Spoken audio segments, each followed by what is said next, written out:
लोकाभिरामं रणरङ्गधीरं राजीवनेत्रं रघुवंशनाथं कारुण्यरूपं करुणाकरं तं श्रीरामचन्द्रं शरणं प्रपद्ये। मनोजवं मारुततुल्यवेगं जितेन्द्रियं बुद्धिमतां वातात्मजं वानरयोधमुख्यं श्रीरामदूतं शरणं प्रपद्ये। श्री हरिरामचंद्र भगवान की जय। उमापति महादेव की जय। पवन सुत हनुमान की जय। कन्हैया लाल की जय। श्री पुनः आप सबको प्रणाम, आप सबका स्वागत। तो जैसे मैंने बताया, आज के सत्र में 6 वक्ता हैं, तो मैं सबको बारी बारी से आमंत्रित करूंगा। तो सब वक्ताओं से मेरी विनती है, निवेदन है कि please time limit is 20 minutes everybody, including question answer and everything. तो आप अपना समय का ध्यान रखें, बीच में हम टोके आपको अच्छी बात नहीं, फिर भी मुझे लग रहा है समय आप ज़्यादा ले रहे हैं, तो टोकना भी मेरा एक धर्म है, तो वो भी मैं निभाऊं, पर प्लीज ऐसा ना हो कि मुझे टोकना पड़े। तो सबसे पहला पेपर है, उसका शीर्षक है, टाइटल है सीतान्वेषण एक भक्ति प्रवास। इस पेपर के 4 लेखक हैं। Vinitosh Mishra, Fore school of management जो दिल्ली में, सौरभ कुलकर्णी वही फोर्थ स्कूल ऑफ मैनेजमेंट में है, और उसके बाद में 2 मेरे ख्याल से बिजनेस है, अंकुर कुलकर्णी क्षीर सागर कुलकर्णी एंड कंपनी, और दूसरे ओंकार कुलकर्णी क्षीर सागर कुलकर्णी एंड कंपनी। तो इन वक्ताओं को मैं आमंत्रित करता हूँ, आई डोंट नो इनमें से कौन बोलेंगे। तो आइए, आपका स्वागत, और आप इस विषय सीतान्वेषण एक भक्ति प्रवास पर बात करेंगे। जय श्री राम। मुझे मालूम होता हम सवेरे पढ़ लेते अपना पेपर, सुबह 3 ही लोग थे। तो आप हैं यहाँ पर?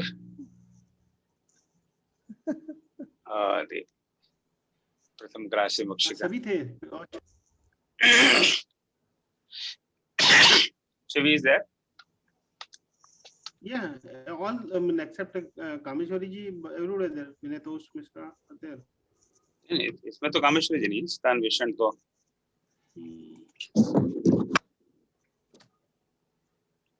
No, I don't. एक बार दोबारा मैं कहता हूँ, विनीतोष मिश्रा, सौरभ कुलकर्णी, अंकुर कुलकर्णी और ओमकार कुलकर्णी। सब एनीबॉडी इज हियर? चलिए, नहीं है तो अगर बाद में अगर वो जुड़ते हैं, just keep an eye, if anybody joins then we will invite them at that stage. ये कॉन्फ्रेंस में कोई अनयूजुअल बात नहीं है, ऐसा होता ही रहता है, तो आप आश्चर्य नहीं मानिए कैसे ये क्या हो रहा है। So this is very common, not very good practice, but it happens. So चलिए, अब दूसरे वक्ता को हम मिलाते हैं। तो दूसरे वक्ता तो हमारी जानी पहचानी आदरणीय दीदी मधु चतुर्वेदी जी हैं। तो आज के भूमंडलीकरण संस्कृति में भगवान राम के मैत्री भाव मैनेजमेंट की प्रासंगिकता पर बात करेंगे। तो बस आप आइए, संभालिए मधु जी मंच, और हमें बताइए कि मैत्री भाव मैनेजमेंट, ये तो बहुत बड़ा अच्छा शीर्षक है। इस सत्र के हमारे चेयरपर्सन और पूरे कार्यक्रम और पूरे मंच के संस्थापक ओम भाई, और रामचरित मंथन मंच से जुड़े सभी विद्वज्जनों, राम भक्त प्रेमी और सभी लोगों को हमारी राम राम, हमारा प्रणाम। मैत्री हमारा विषय ओम भाई ने बता दिया, और मैत्री भाव मैनेजमेंट के लिए इस मंच से बेहतर उदाहरण और क्या होगा, जब हम खुद ही आज ग्लोबल मंच पे इस मैत्री भाव से यहाँ जुड़े हुए। हमारी कोशिश होगी कि हम अपनी समय सीमा को ध्यान रखें, और हम काटते जाएंगे जहाँ जहाँ हमें लगेगा हम समय से ज़्यादा हो रहे। मैत्री भाव का यहाँ पर अर्थ मित्रों की भीड़ नहीं है। यह भाव है जो सुबह डिस्कशन हुआ था कि इसको अंग्रेजी में अनुवाद करते ही शब्द बिगड़ जाता है कि फ्रेंडशिप और फ्रेंड्स कहने से मैत्री भाव नहीं आ पाता। मैत्री भाव मैत्री में ही आता। तो आज हम भूमंडलीकरण के इस युग में जहां हमारा जीवन शैली पूरी तरह से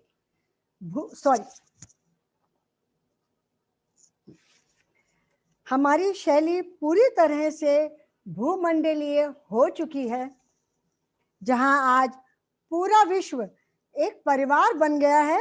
तकनीकी प्रगति ने भारतीय संस्कृति के मूल मंत्र वसुधैव कुटुंबकम के इस भाव को यथार्थ में चरितार्थ कर दिया। परिवार सीमित हुए, लेकिन मित्रों पर आश्रितता और विश्वसनीयता दोनों का दायरा बड़ा है। शिक्षा, शोध, नौकरी, व्यवसाय के लिए अपने घर परिवार से दूर जिस नई जमीन पर जीवन निकाल देते हैं, वहां हमारे पास सिर्फ मित्र होते हैं। और यहाँ इस मंच से जुड़े लोगों से बेहतर अनुभव और किसी का क्या हो सकता है। आज अपनी जिस तकनीकी पर हम इतना गर्व करते हैं, उसका अतीत हमारे रामायण काल से बेहतर क्या हो सकता है। उस काल में जहां तकनीकी सुविधा न हो, संपर्क न हो, कोई साधन न हो, उस समय 14 वर्ष वनवास में राम ने पूरा समय किन मित्रों के साथ किस तरह बिताया, मित्र कैसे बने, उन मित्रों को अपने पक्ष में किस तरह लिया, मित्रता में विश्वसनीयता, परस्पर सहयोग, एक दूसरे के प्रति सम्मान, एक अच्छी टीम बनाने के लिए छोटे बड़े, जाति से कुलीन हो या निम्न कहे जाने वाले सभी लोगों को संभाव से देखना, सबको साथ लेकर चलना, स्वार्थ और निस्वार्थ दोनों भाव हैं, दोनों को साधना। श्री राम का यह मैत्री भाव मैनेजमेंट हम सबके लिए सीखने का विषय है, और यही आज हमारा विषय है। 5000 वर्ष पूर्व अपने घर परिवार राजमहल से दूर श्री राम सुमंत्र को वापस भेजकर भाई लक्ष्मण और पत्नी सीता के साथ वनवास के लिए आगे बढ़ जाते हैं। सच तो यह है कि वे तो लक्ष्मण और सीता तक को वापस लौट जाने के लिए कहते हैं। वाल्मीकि रामायण में लक्ष्मण बिलख उठते हैं वे कि आपके बिना न सीता जीवित रहेगी न मैं, न च सीता त्वया हीना न चामपि राघवा मुहूर्तमपि जीवावो जलान मत्स्या विवाद होता है। और तुलसी कहते हैं अंततः लक्ष्मण और सीता के साथ उनकी वनवास यात्रा आरंभ होती है और वे अपने आखिरी पारिवारिक और राजसी सूत्र सुमंत्र को भी वापस भेज देते हैं। बरबस राम सुमंत्र पठाए सुरसरी तीर आप तब आए। यहां से श्री राम राज शासन, परिवार के कर्तव्य और अधिकार दोनों के दायित्व से मुक्त हो जाते हैं। वनवास का अर्थ भविष्य की अनिश्चितता, अज्ञात अनजान रास्ते, वन जंगल पर्वत नदी, न कोई पड़ाव है न कोई गंतव्य है, बस अनवरत यात्रा। इससे पूर्व जब लक्ष्मण सहित वे उनके यज्ञों की रक्षा के लिए गए थे तो घोर घने जंगलों में असुर, निशाचर, दैत्य वृत्तियों की उपस्थिति के बारे में जानकारी देने के लिए उनके साथ ऋषि विश्वामित्र थे। शायद वो यात्रा उनकी इस वनवास की तैयारी थी और आगे की यात्रा मित्रों से प्रारंभ हो जाती है। परिवार छूट जाता है और मित्र आपके लिए जीवन का संबल बन जाते हैं और निषाद राज गुह जैसे मित्र उनको मिल जाते हैं। और वाल्मीकि ने निषाद राज गुह को राम का प्राण प्रिय अभिन्न मित्र बताया। वे गुह से भुजा भला मिलाकर बढ़ते हैं। तस्य राजा गुहो नाम रामस्यात्म समः सखा निषाद जात्यो बलवाना स्थापित चेति विश्वता। और राम, सीता और लक्ष्मण को पार कराने पे उनकी जिद के बाद भी निषाद राज उनसे कुछ भी लेने को तैयार नहीं होते हैं मजूरी के तौर पर। कीन प्रभु लखन सिंह नहीं कुछ केवट ले, लेकिन बहुत आग्रह करने पर गुह कहते हैं देखिए मजूरी तो मैं अपनी नहीं छोड़ूंगा, आज हमारी जो दोस्ती बनी है आपको सारे जीवन मेरी मित्रता निभानी पड़ेगी। आज मैंने आपको नदी पार कराया है और आप मुझे भवसागर से पार कराओगे, तो ये मैत्री का पहला अनुभव भगवान राम के लिए होता है। असुर वृत्तियों का नाश करते हुए निर्भीक श्री राम ऋषियों मुनियों को अभय दान दे रहे हैं। अपनी यात्रा में वे जहां जितना संभव है गुरुकुलों और आश्रमों में उनके साहचर्य का लाभ भी उठा रहे हैं। उस सुनसान जंगल में मित्रवत मिलना जितना ऋषियों की सुरक्षा के लिए आवश्यक था, उतना ही अपनी भावनात्मक सुरक्षा के लिए भगवान राम के लिए भी आवश्यक था। एक तरह से वे सीता और लक्ष्मण को जन जन के साथ मैत्री भाव स्थापित करने की दीक्षा दे रहे थे। जन के बल के महत्व से उन्हें अवगत करा रहे थे। सीता हरण के उपरांत अचानक परिस्थितियां बदल जाती हैं, चुनौतियां एकदम बदल जाती हैं। जो युद्ध जंगलों में रहने वाले तपस्वियों, विभिन्न जनजाति के लोगों की रक्षा के लिए कर रहे थे, वो लड़ाई अब अपनी लड़ाई हो जाती है। उस अज्ञात घनघोर जंगल में पैदल चलकर सीता को अकेले खोज पाना संभव नहीं है। अब उन्हें पड़ाव चाहिए, स्थानीय सहयोगी मित्र चाहिए। मित्र के रूप में उन्हें अब वो बात समझ में आती है कि राम के पास मैत्री जो उनका भाव मैनेजमेंट है, वो भाव उनका उभर के आता है। और उनकी सबसे पहली भेंट जटायु से होती है। जटायु से उन्हें सीता के संकेत तो मिल जाते हैं, लेकिन सबसे बड़ी बात है कि जटायु उनके पिता राजा दशरथ के मित्र हैं, और वो मित्रता जटायु ने पिता की दोस्ती के आधार पर सीता को बचाने में अपने प्राण देकर उनकी रक्षा की। राम के लिए मैत्री का यह अनुभव और अप्रतिम अनुभव है। संभवतः मैत्री के इस निर्वहन ने श्री राम को मैत्री को स्थापित करने और निभाने की दीक्षा दी। तब कहे गीत बचन धरि धीरा, सुनो राम भंजन भव बीरा, नाथ दसानन यह गति कीनी, ते खल जनक सुता हरि लीनी। अब हम इनकी व्याख्या नहीं करेंगे, हम लोगों के पास समय का अभाव है, लेकिन पिता के मित्र की दशा से आहत राम मित्र भाव से आवेश में और विश्वास के साथ कहते हैं, जो मैं राम तक कुल सहित कहे दसानन आई। बस गिद्ध इतना जरूर जटायु से कहते हैं कि तुम जाकर मेरे पिता को ये कुछ भी मत बताना। रावण अपने पूरे कुल के साथ वहां शीघ्र ही पहुंचेगा और वो खुद हमारे पिता को सारी बात बताएगा। ये राम का जटायु के प्रति सम्मान है, और वे उन्हें अपने वही स्थान देते हैं जो उन्होंने अपने पिता दशरथ के लिए स्वर्ग में सोचा है।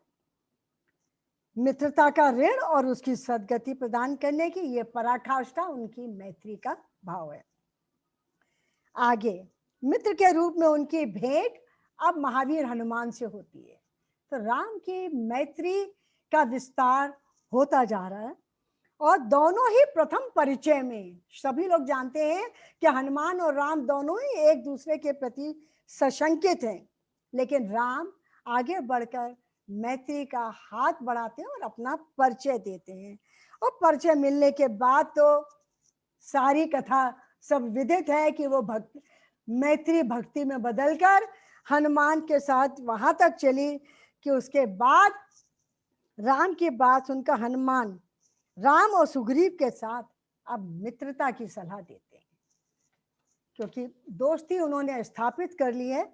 और हनुमान ने मित्रता को जितनी अच्छी तरह से समझा है, नाथ सैल पर कपिपति रहे, सो सुग्रीव दास तब आए।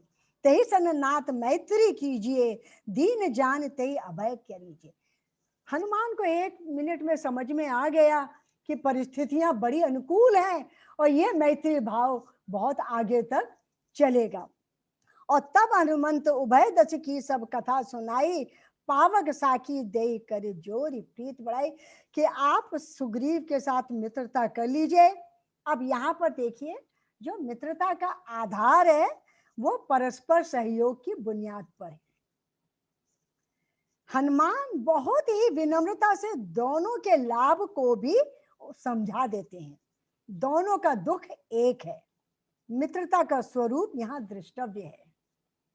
राम कितने बड़े दुख में हैं, लेकिन सुग्रीव से वे अपनी कोई बात नहीं करते।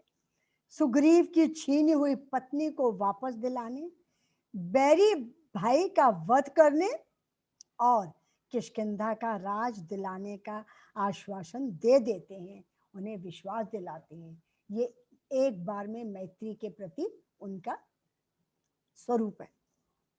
जो कुछ कहे सत्य सब सोई, सथा मिशा न होई। सुग्रीव भी राम के साथ मित्रता की विश्वसनीयता का भरोसा दिलाते हैं। सब प्रकार कर यूं सेविकाई, जय विधि मिलई जानकी माई। दोनों एक दूसरे के प्रति अपनी विश्वसनीयता को स्थापित कर लेते हैं। राम मित्रता के वचन को निभाते हैं और यही कारण है कि जो एक बार उनका मित्र बन जाता है वो उनके ऊपर सर्वस्व न्यौछावर करता है। इसके बाद सारी कथा मालूम है। और लक्ष्मण तुरंत बुलाए पुरजन विप्र समाज, राज दीन सुग्रीव के अंगद के युवराज। राम मित्रता में विश्वास अर्जित करते हैं, अपना विस्तार नहीं। और वो अंगद को युवराज, सुग्रीव को राज सब दिला करके आगे की यात्रा अपनी प्रस्थान और तैयारी करते हैं। सुग्रीव के साथ एक मित्रता के साथ उनको लाखों लाखों में उनके संख्या बढ़ जाती है। इसका कारण है उनका बिना भेदभाव के छोटे बड़े, जाति से ऊंच नीच कहे जाने वाले सभी को समभाव देखना था। स्वपच सबर खास जमन जड़ पावर कोल की रात, राम कहत पवन परम होत भुवन विख्यात।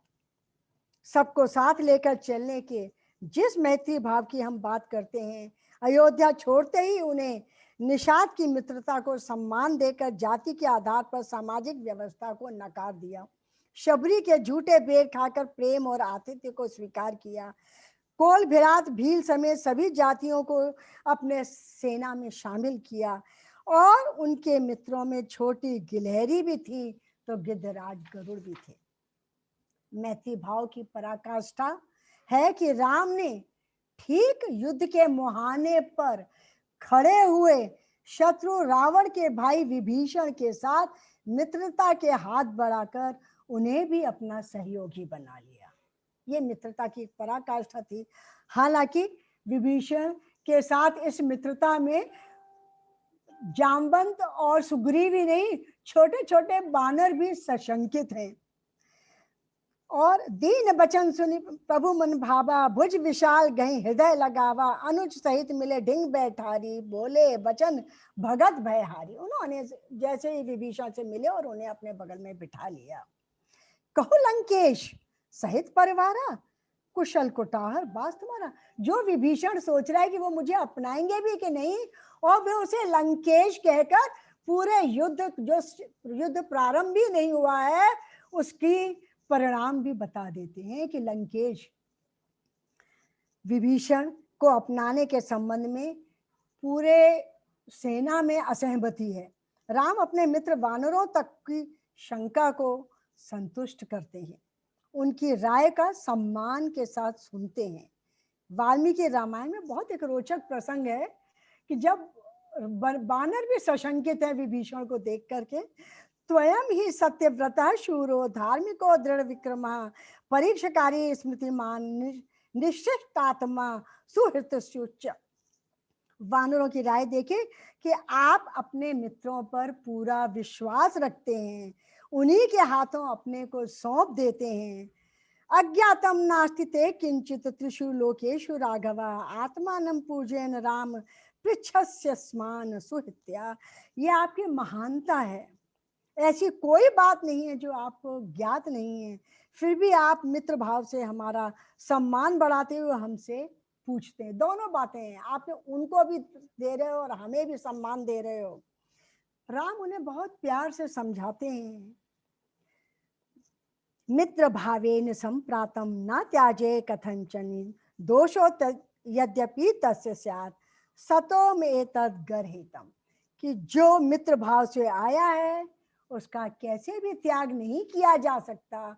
और सारे पांडव और सेना को उनकी ये बात समझ में आ जाती है। इसके बाद सागर और के साथ मैत्री स्थापित करने का प्रसंग सबको मालूम है कि रावण के प्रभाव में लंका की सीमाओं से जुड़ा सागर और समुद्र भी राम के प्रति आक्रामक है, और राम उसके साथ भी मित्रता का हाथ बढ़ाते हैं, अपना प्रभाव नहीं दिखाते हैं, उसके सम्मान को और अधिक उत्थान देते हैं। और अंत सागर अविनीत है, लेकिन अंत में विनीत होकर मित्रता के लिए हाथ जोड़कर आने पर शीश नवा उसने कहा, सुनिए करुणागार, जो आज्ञा हो आपकी वही मुझे स्वीकार। और वहां से सागर और समुद्र की कथा सबको मालूम है कि कैसे अपने ऊपर वो सेतु बनाने में राम की मदद करते हैं। आज बढ़ती हुई ग्लोबल भूमिका में जीवन की नई उड़ानों में पूरा विश्वास अपने परिवार से बहुत दूर जब निकल आए हैं हम, तब अपनी जमीन छोड़ना उनके लिए एक मजबूरी हो गई है। परिवार से दूर उनके विकल्प सिर्फ मित्रों में खोजे जा सकते हैं, मित्रों में ही परिवार खोजा जा सकता है। और मानस आज हमारे लिए फिर प्रासंगिक हो जाता है कि 14 वर्ष के उस वनवास की अवधि में विभिन्न उपजी विपरीत परिस्थितियों में मित्र ही राम के सहायक थे। हर स्थल पर नए मित्रों से भेंट, मित्रों की उदारता, उन्हें मित्रता को निभाने, अच्छे और बुरे मित्र की पहचान पर हर परिस्थिति में अवगाह कराया। यहाँ उन प्रसंगों पर विस्तार में जाना संभव नहीं है, लेकिन पूरे प्रसंग में अच्छा मित्र कौन है, सच्चे मित्र को पहचाने कैसे, और मित्र के रूप में पास बैठे शत्रु को कैसे पहचाने, पहचान भी लें तो उनसे अपनी दूरी कैसे बनाएं। राम कथा के माध्यम से तुलसी जी ने इस संदर्भ में स्थान स्थान पर वृहत व्याख्या दी है। धीरज धर्म मित्र और नारी, छोटे छोटे 4-5 कोट हैं जो कि धीरज धर्म मित्र और नारी आपद काल परखिन अहिचारी, जो सही दुख पर छिद्र दुरावा बंदनी जय दुख जस पावा, जो अपने मित्र के दोषों को छिपाए और उनके गुणों को उजागर करे।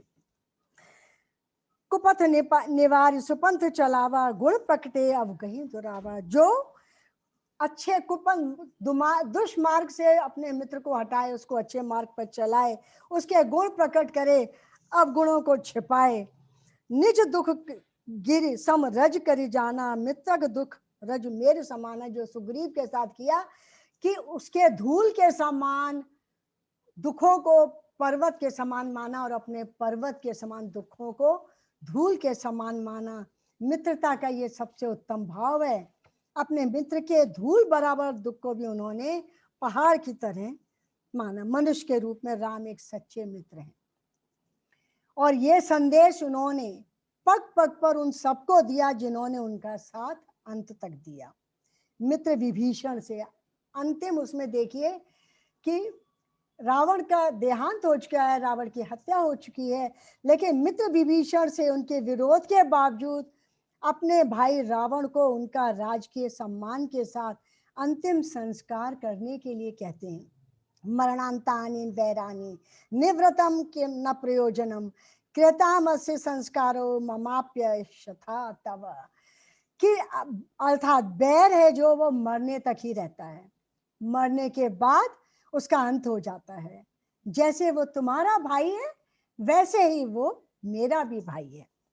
और लक्ष्मण से वे लंका जाकर विभीषण के राज्याभिषेक के लिए भी निर्देश देते हैं। विभीषणम इमं सौम्य लंकायाम अभिषेचय अनुरक्तम च भक्तम च तथा पूर्वोपकारिणम। मेरे ऊपर उपकार करने वाले शत्रु पक्ष में ये मेरा पहला मित्र है। विभीषण की वो महत्ता स्थापित करते हैं कि ये मेरा पहला मित्र है शत्रु पक्ष का। मित्रता का ये संदेश उन्होंने कहां तक और कितने दूर तक पहुंचाया। लंका में भ्राता द्रोही कहे जाने वाले मित्र को उसी लंका में न केवल उसी सम्मान से उसे स्थापित किया, बल्कि समस्त शत्रु पक्ष को मैत्री का अभय दान भी दिया। हनुमान को अपनी मित्रता के प्रतिदान में मित्रता के अमृतत्व का आशीष दिया। जहां राम का नाम होगा वहां हनुमान रहेंगे। तावत ते भरता कीर्ति शरीरे अप्य स्वस्थता चरिष्यति कथा यावदेशा लोके चा मामिका। जब तक राम की कथा रहेगी हनुमान का नाम उनके साथ रहेगा। और बस वे अब पुष्पक विमान से वापस जाते समय अपने सभी मित्रों को अयोध्या साथ लेकर गए। उनके राजकीय सम्मान के साथ उनकी भगत की और ससम्मान उन्हें विदा किया। निषाद राज गुह को राज्याभिषेक के लिए विशेष तौर से आमंत्रित किया। उनके पास न सेना थी न परिवार। उन्होंने इस युद्ध के लिए नए नए मित्र बनाए और उनकी पूरी लड़ाई उन्हीं मित्रों के सहयोग से लड़ी गई। अंत में हम केवल यही कहेंगे कि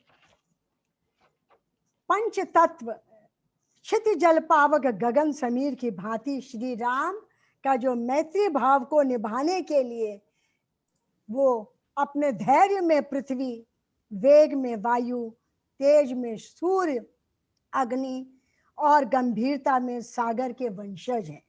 उनमें आकाश जैसा विस्तार है।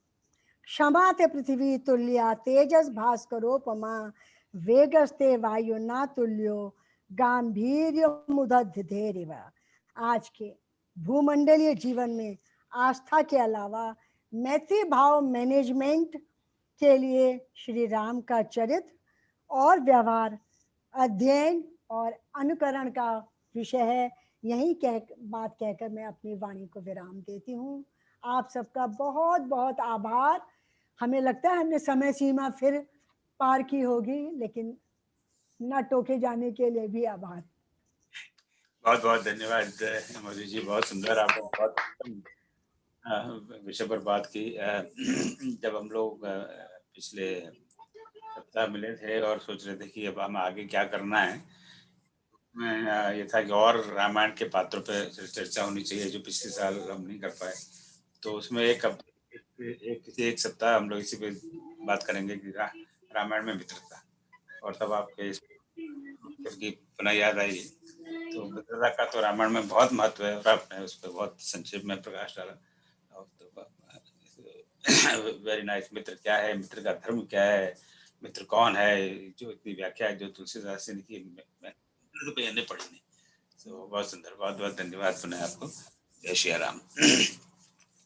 चलो अब आगे चलते हैं दक्षिण की तरफ। तो अगली वक्ता हैं सरला देवी जी, सरला देवी अन्नदासु, और विषय है तेलुगु वालों के भद्राचलम तथा श्री राम। हाँ sir. Sarla Devi ji, you are welcome, please take over. Thank you sir. नमस्कार सभी को, मेरा प्यार भरा नमस्कार सर। सर मैं तो तेलुगु वाली हूँ, तो हिंदी तो थोड़ा गलतियां निकले तो आप कृपा कीजिए, मुझे माफ कर लीजिए। ये मैं कह रहा हूँ, जितनी आपको हिंदी आती है उसका 1% हमें तेलुगु नहीं आती। तो यहाँ पे जितने भी हिंदी भाषी हैं, कोई एक अफवाह से बात अलग है, किसी को कोई तेलुगु नहीं आती। तेलुगु नहीं बोल सकते। आप हमसे बहुत ज्यादा ज्ञानी है। सो आप आराम, इसलिए हिंदी में सर। हाँ तो हमारा आंध्र प्रदेश में जो भद्राचलम नाम के एक शहर है सर, इसमें भद्रगिरी पर जो राम राम की कल्याण महोत्सव का उत्सव हर साल मनाया जाता है सर। रामायण हिंदू रघुवंश के राजा राम की गाथा है। यह आदि कवि वाल्मीकि द्वारा लिखा गया संस्कृत का एक अनुपम महाकाव्य स्मृति का वह अंग है। इसे आदि काव्य तथा इसके रचयिता महर्षि वाल्मीकि को आदि कवि भी कहा जाता है। रामायण के 4 अध्याय है जो कांड के नाम से जाने जाते हैं। इसी तरह हमारे तेलुगु में भी विभिन्न कवियों में तेलुगु मोल्ला रामायणम, रघुनाथ रामायणम नामक कई रामायण तेलुगु वालों ने लिखे गए थे। हनुमान भारतीय चेतना के एक अद्भुत पात्र है, या यूं कह लीजिए कि एक वाल्मीकि विलक्षण नायक है। विशाल ग्रंथ रामचरितमानस में कई चरित्र है। श्री राम के साथ साथ उनके पिता दशरथ जी है, तो उनके गुरु विश्वामित्र जी और वशिष्ठ मुनि जैसे पुरोहित भी है। प्राणों से भी प्रिय भाई लक्ष्मण है, तो बिल्कुल न्यारे भाई भरत भी है। विभीषण और सुग्रीव जैसा राजा है, तो जांबवंत और केवट जैसे श्री राम के प्रति पूर्णतः समर्पित व्यक्तित्व भी है। रामचरितमानस में कितने ही चरित्र है, एक से एक चरित्रवान, एक से एक शक्तिवान, एक से एक बुद्धिमान और एक से एक त्यागी थी। हमारा आंध्र प्रदेश के इस भद्राचलम की राम कल्याण महोत्सव के बारे में अब मैं आज बता रही हूँ। श्री राम की भक्ति वात्सल्य विश्व विस्तृत है। दक्षिण भारत के भद्राचलम नामक पुण्य क्षेत्र में वे राम नारायण के रूप में पवित्र गोदावरी के तट पर निवास करते हैं। कहा जाता है कि मेरु पर्वत के पुत्र भद्र ने भगवान विष्णु के लिए घोर तप किया। तब विष्णु भगवान लक्ष्मी समेत प्रत्यक्ष हुए, तो भद्र ने भगवान से अपने ऊपर युगांत तक वास करने का वरदान मांगा, लेकिन भगवान ने कहा तुम्हारी इच्छा मेरे रामावतार में पूरी होगी। अपने वचन के अनुसार भगवान विष्णु ने अपने रामायण में वनवास के समय इस भद्रगिरी पर कुछ समय वास किया। वहां राम ने सीता के लिए 2 कुंडों को सृष्टि की, जिनमें एक गर्म पानी का है और दूसरा ठंडे पानी का। ये 2 भी अब भी ये कुंड है साथ। इस महत्वपूर्ण क्षेत्र में राम नारायण नाम से प्रसिद्ध है, क्योंकि यहाँ राम के 4 हाथों में धनुर्बाण के साथ शंख चक्र भी है। वे शांत राम के रूप में दिखाई देते हैं और इनके वरमांगे से सीता विराजमान है। इन दोनों के साथ लक्ष्मण की मूर्ति भी है।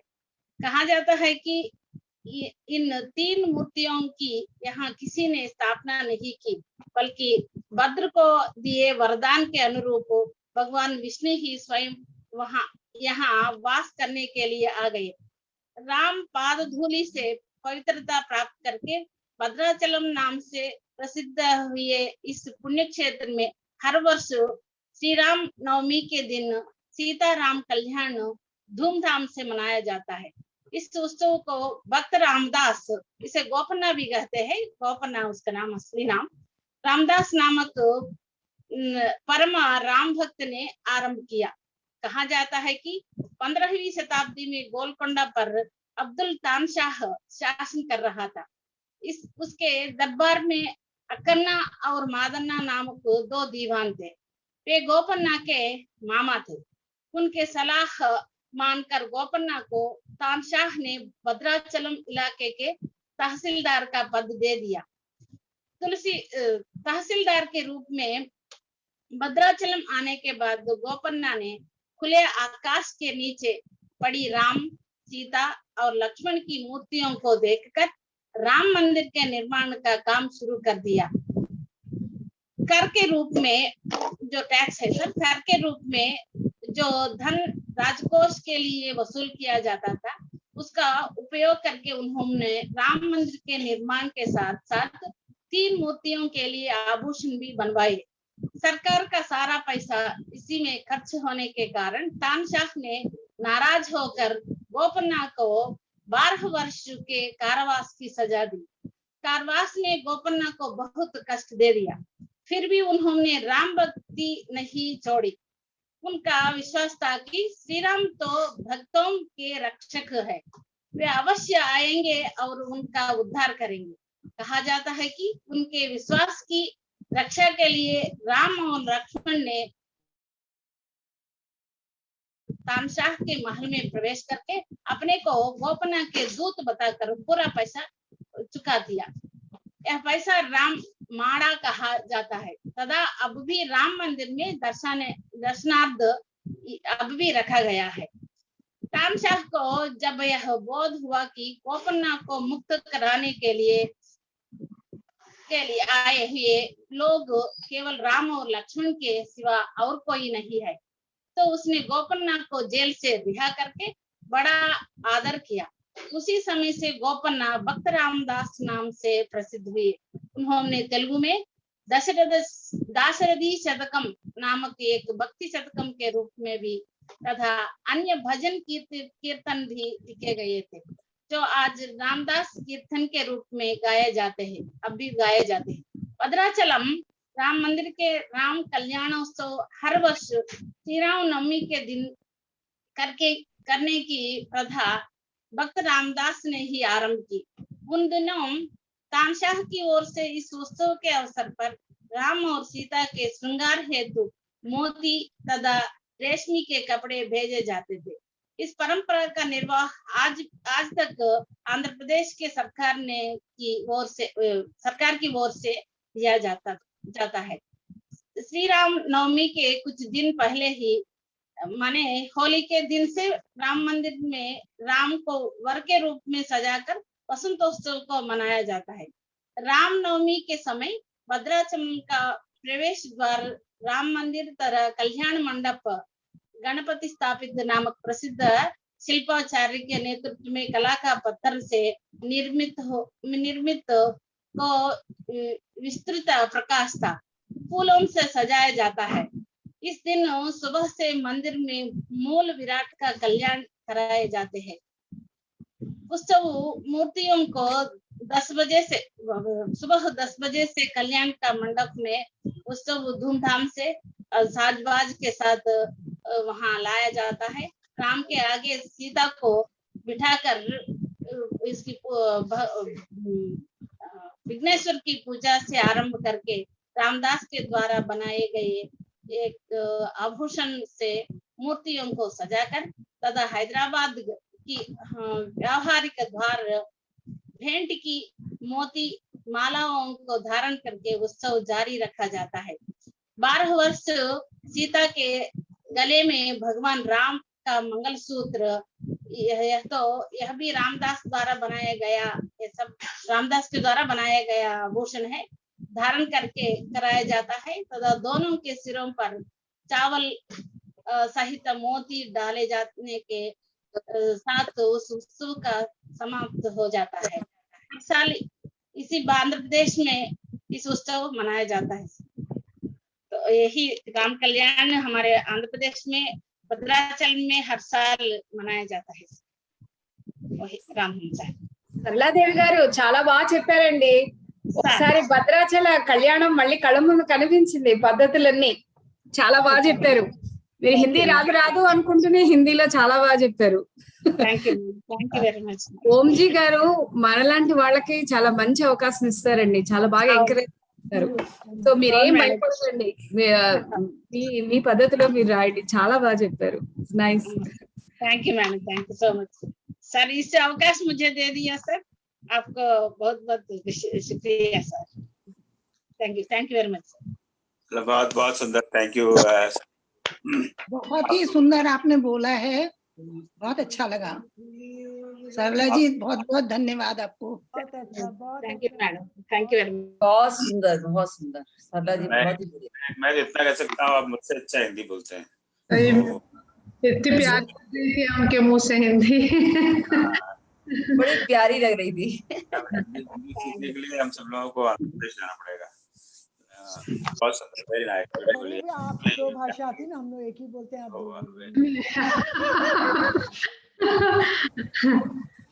वेरी नाइस, धन्यवाद। जय सिया राम। तेलुगु కొంచెం కొంచెం।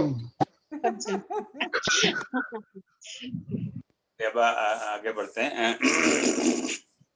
सॉरी। तो अगले वक्ता हैं अरुंधति जी, और वो इस विषय पर क्या उनका टॉपिक है, महर्षि वाल्मीकि रचित रामायण में सौंदर्य सृष्टि। बड़े विषय में 15-20 मिनट में कैसे बोल लेंगे, ये अपने आप में बड़ा आश्चर्य होगा, क्योंकि वाल्मीकि रामायण में तो सौंदर्य है। जो अरण्यकांड आप पढ़ने लगो और जो सुंदरता का वर्णन वाल्मीकि जी करते हैं, तो आदमी एकदम खुद को लगने लगता है कि वो एकदम उस सौंदर्य में घूम रहा है। जैसे डिज्नी वर्ल्ड में जाते हैं ना, तो आदमी चकाचौंध हो जाता है, ऐसे वाल्मीकि रामायण में होता है। तो ये बिल्कुल चुनौती है आपके लिए कि आप इस कम समय में कैसे विल प्रेजेंट। सो प्लीज, जय श्री राम। नमस्कार। मर्यादा पुरुषोत्तम प्रभु रामचंद्र, महर्षि वाल्मीकि जी, भक्त श्रेष्ठ श्री हनुमान तथा श्री समर्थ रामदास स्वामी जी को मैं विनम्र प्रणाम करती हूँ। आज के इस कार्यक्रम में सम्मिलित रसिक विद्वत जनों को मेरा सादर अभिवादन। महाराष्ट्र के धुलिया नगर में स्थित श्री समर्थ वाग्देवता मंदिर, इस संस्था के प्रति आदरपूर्वक कृतज्ञता व्यक्त करती हूँ। इस संस्था ने प्राचीन हस्तलिखित ग्रंथों का संरक्षण, संवर्धन तथा प्रसारण का असीधारा व्रत लिया है। आपकी एक अनन्य साधारण विशेषता है कि यहाँ श्री समर्थ रामदास स्वामी जी ने अपने हाथों से लिखी हुई महर्षि वाल्मीकि रामायण की प्रत उपलब्ध है, और आप रामायण के एक एक कांड का संशोधन पर ग्रंथ प्रकाशित कर रहे हैं। राम कथा ब्रह्मांड भेदुन पल्याड़ न्यावी, यह श्री समर्थ रामदास स्वामी जी ने दिखाए पथ पर आपकी मार्गक्रमणा शुरू है। इस संस्था के मूलभूत तथा शाश्वत आधार स्तंभ स्वर्गीय नाना साहेब देव जी को मैं मन से ही प्रणाम करती हूँ। आज मेरा विषय है महर्षि वाल्मीकि रचित रामायण में सौंदर्य सृष्टि, एक झलक। रामायण महाकाव्य का प्रारंभ महर्षि वाल्मीकि और नारद मुनि जी के संवाद से बड़ा नाट्यमय हुआ है।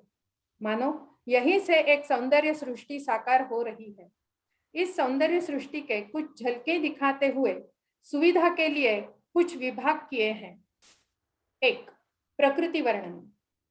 रामायण महाकाव्य अनेकानेक साहित्य गुणों से सजा है, जैसे कि रसालता, प्रसाद, ओज, माधुर्य आदि। इसी तरह यह काव्य विविध अलंकारों से भी अलंकृत है। ये अलंकार बाह्य सौंदर्य और आंतरिक सौंदर्य से परिप्लुत है। यहाँ का प्रकृति वर्णन इन विविध अलंकारों से सजा है। उदाहरण के तौर पर देखा जाए तो तमसा नदी के जल को सज्जनों के मन की उपमा कवि ने दी है। सज्जनों का मन जैसे पवित्र विशुद्ध होता है, वैसे ही यह नीर पवित्र और शुद्ध है। इस औचित्यपूर्ण उपमा से काव्य का आरंभ पवित्र और पावन हुआ है। यह है इस काव्य का आंतरिक सौंदर्य। इसके सिवा कवि ने प्रकृति और मानव का अटूट नाता भी यहाँ सूचित किया है। इस काव्य में जगह जगह फल, फूल, बहती नदियां, वृक्षों से सजे हुए पर्वत, अनगिनत पशु, पक्षी, प्राणी, इनसे समृद्ध वन, उपवन, तपोवन, उद्यान, इन सब के वर्णन अत्यंत सुंदर रेखांकित हैं। रावण सीता हरण के लिए मारीच के साथ हवाई जहाज जैसे रथ से निकलता है।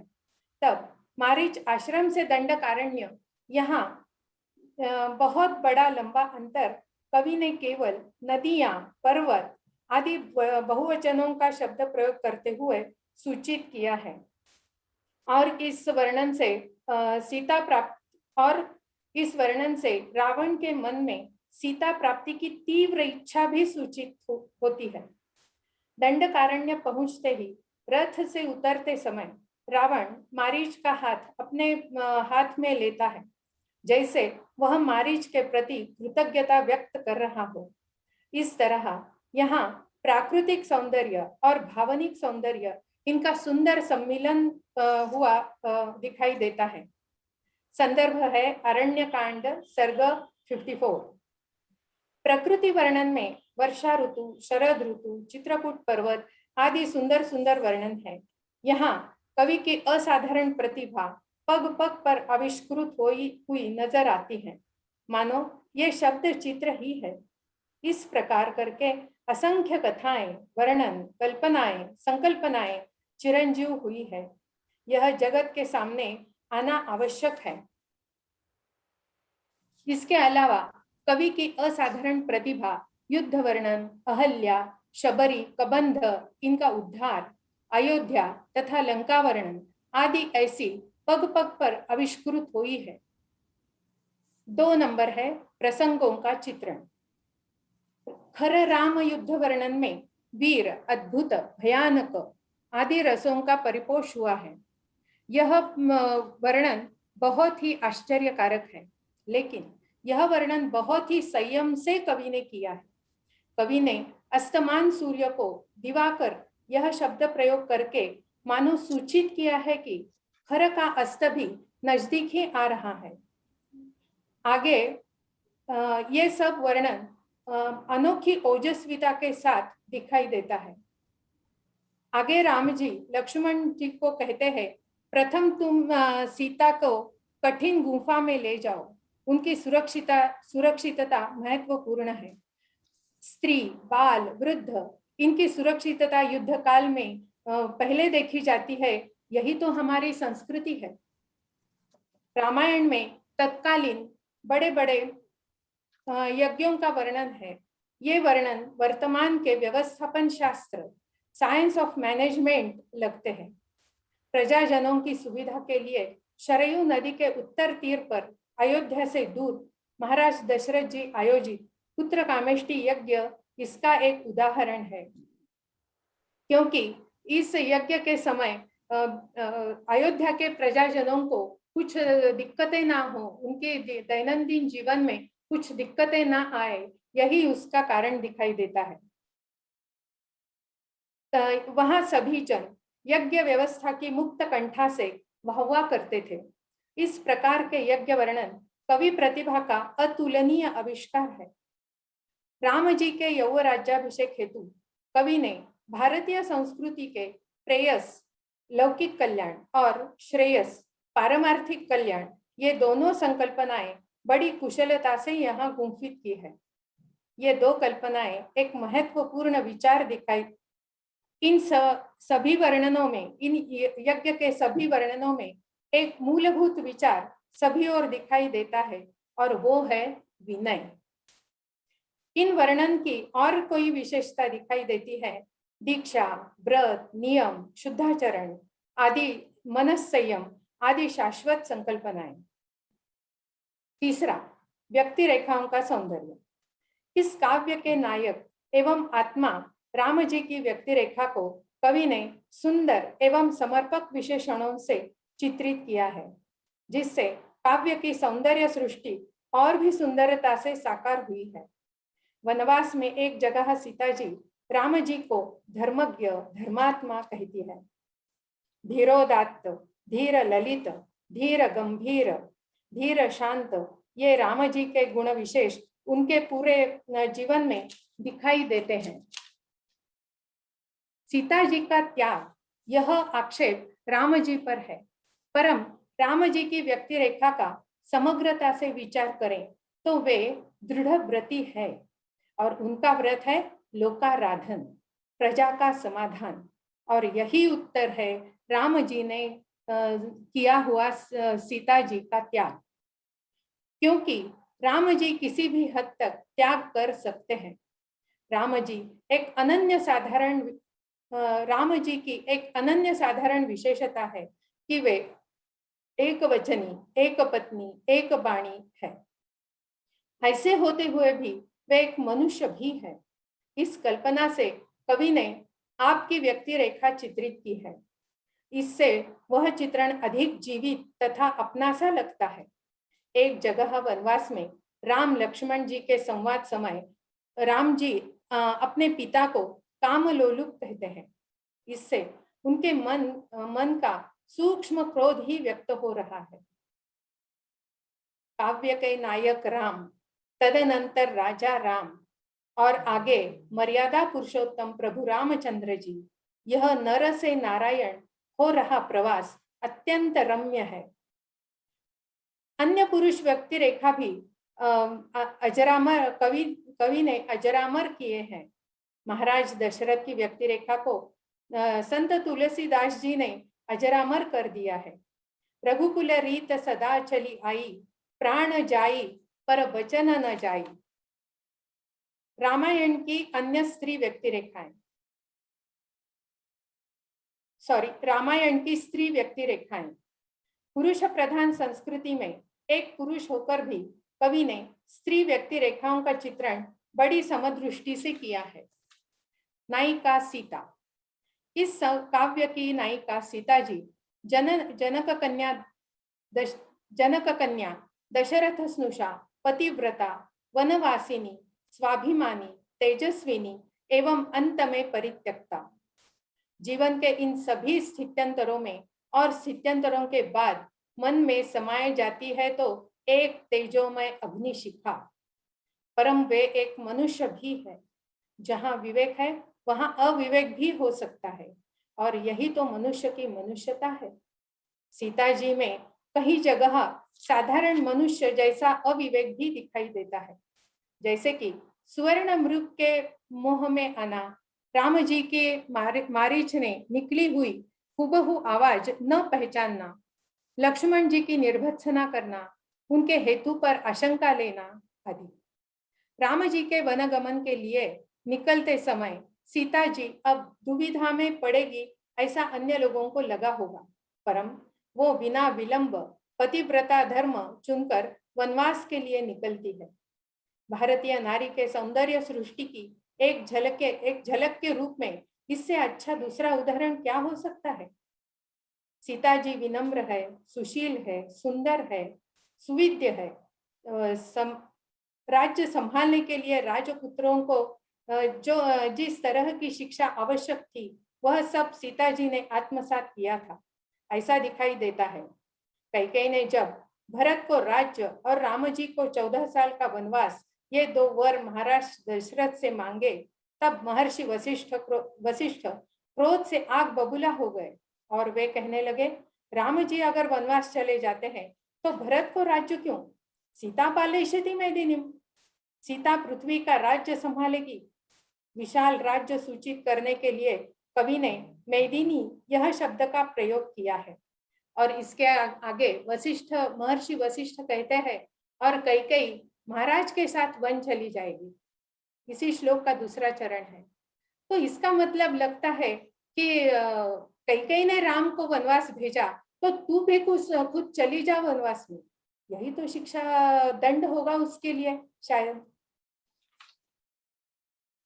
अन्य स्त्री व्यक्ति रेखाएं, अन्य स्त्री व्यक्ति रेखाएं भी कवि ने अत्यंत प्रगल्भता से चित्रित की है। अहल्या, द्रौपदी, सीता, तारा, मंदोदरी तथा पंचकन्याम स्मरेन् नित्यम महापातक नाशनम।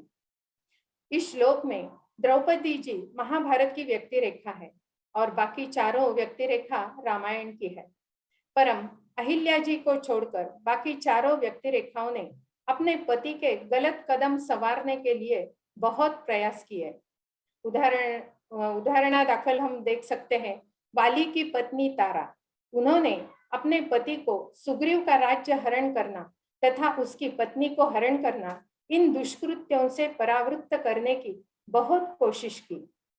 वैसे ही रावण पत्नी मंदोदरी ने रावण को सीता हरण से परावृत्त करने के लिए बहुत प्रयत्न किए।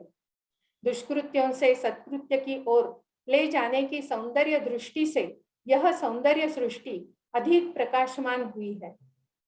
कैकेयी की दासी मंथरा ने राम जी का प्रतिशोध लेने के लिए कैकेयी के कान भरे तथा महाराज दशरथ जी से भरत को राज्य और राम जी को 14 साल का वनवास, ये 2 वर मांगने के लिए कैकेयी को उद्युक्त किया।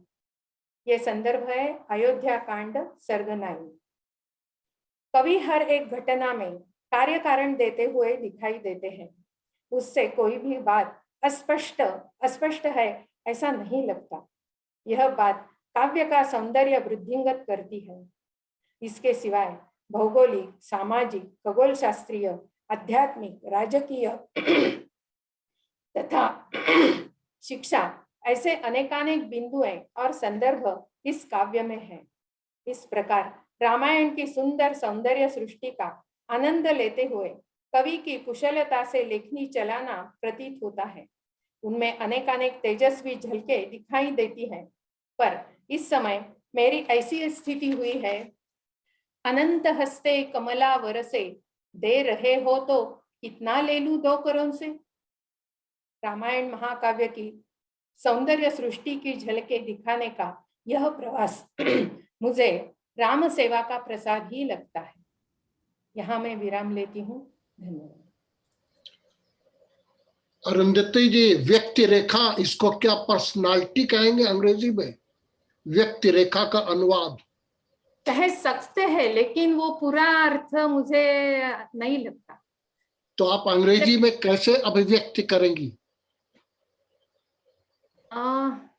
मेरे ज्ञान के तौर पर तो मैं पर्सनैलिटी ही कहूंगी, पर मेरा समाधान नहीं होता है इस शब्द से। ठीक कह रही हैं आप। बहुत सुंदर, बहुत सुंदर। कई शब्दों को एग्जैक्ट ट्रांसलेशन करना भी बड़ा मुश्किल है।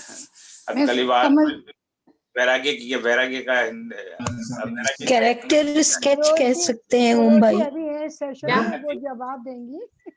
कैरेक्टर स्केच कहा जा सकता है।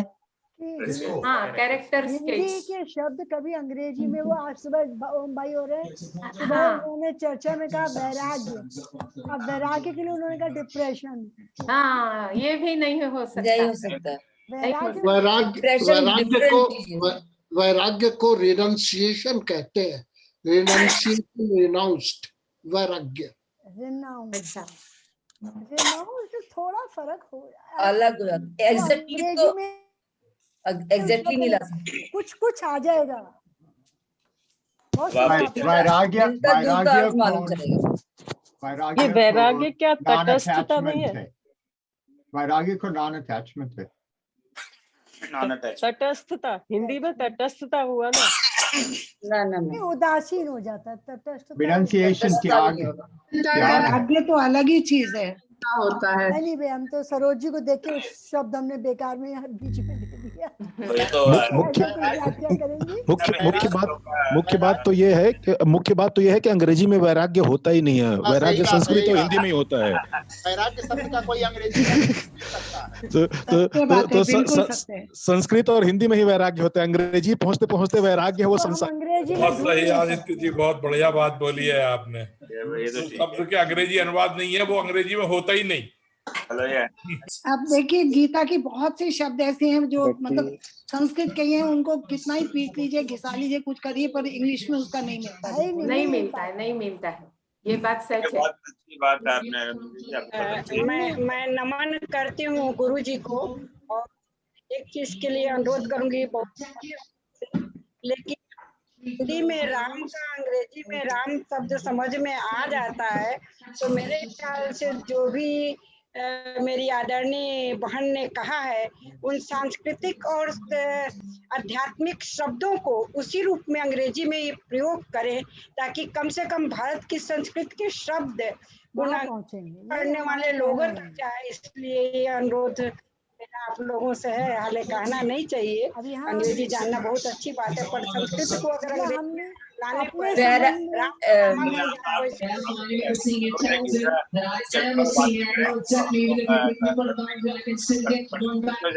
नहीं है। तो मैं अगले वक्ता को बुलाऊंगा जो ओम जी, एक वैराग्य को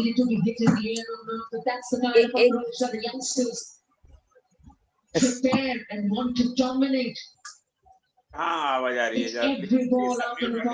प्लीज। अच्छा, आपके बुक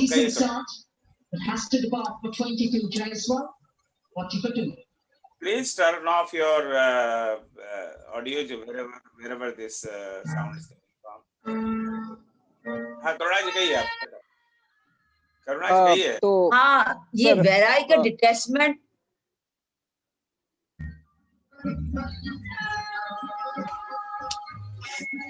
चलिए शैल जी आप कहिए। व्यक्ति रेखा को कैरेक्टर स्केच कह सकते हैं हम अंग्रेजी में। बाद में सब वक्ता बोल रहे हैं, फिर चर्चा करेंगे फिर टाइम। सो अगले वक्ता आप सब परिचित हैं उनसे, सरस्वती जी डायलस से। तो वो करुणा निधान श्री राम की अतिशय प्रिय जगजननी सीता जी पर अपना पेपर प्रेजेंट करेंगे। आइए, जय श्री राम।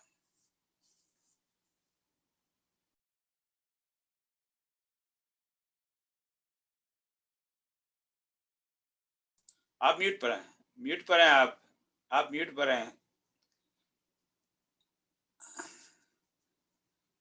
मलिक साहब इनकी वाणी को और मत रोकिए आप। चलिए।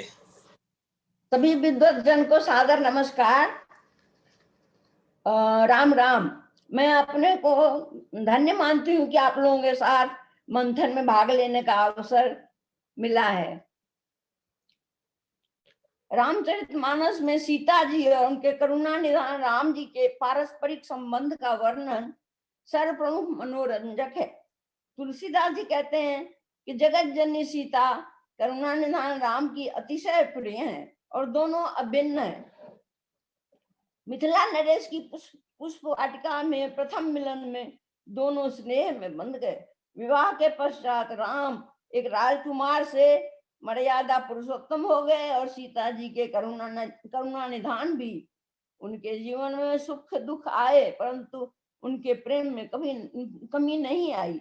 वनवास में साथ रहे, वन में राक्षसों का संकट देखा तो राम जी ने सीता जी को अग्निदेव के पास रख दिया और सीता लीला में माया सीता जी को प्रस्तुत किया। रावण द्वारा सीता हरण के बाद सीता जी के वियोग में दुखी होकर मनुष्य की तरह भटकते हुए खगमृग से उनका पता पूछते रहे, सदैव उन्हीं का स्मरण करते रहे। रावण का संहार कर सीता जी को मुक्त किया और अग्निदेव से वास्तविक सीता को लेकर अयोध्या वापस आए। अवध का राज्य संभाला, सीता जी को रानी बनाया। बाद में जन समुदाय में उन पर लांछन लगाए गए। गर्भवती सीता जी वाल्मीकि मुनि के आश्रम में रहने लगी। वहां उन्होंने 2 जुड़वा पुत्रों को जन्म दिया। राम जी ने सीता जी को राजसभा में अपने पवित्रता प्रकट करने का आदेश दिया। सीता जी अपनी धरती माता की गोद में बैठकर चली गईं।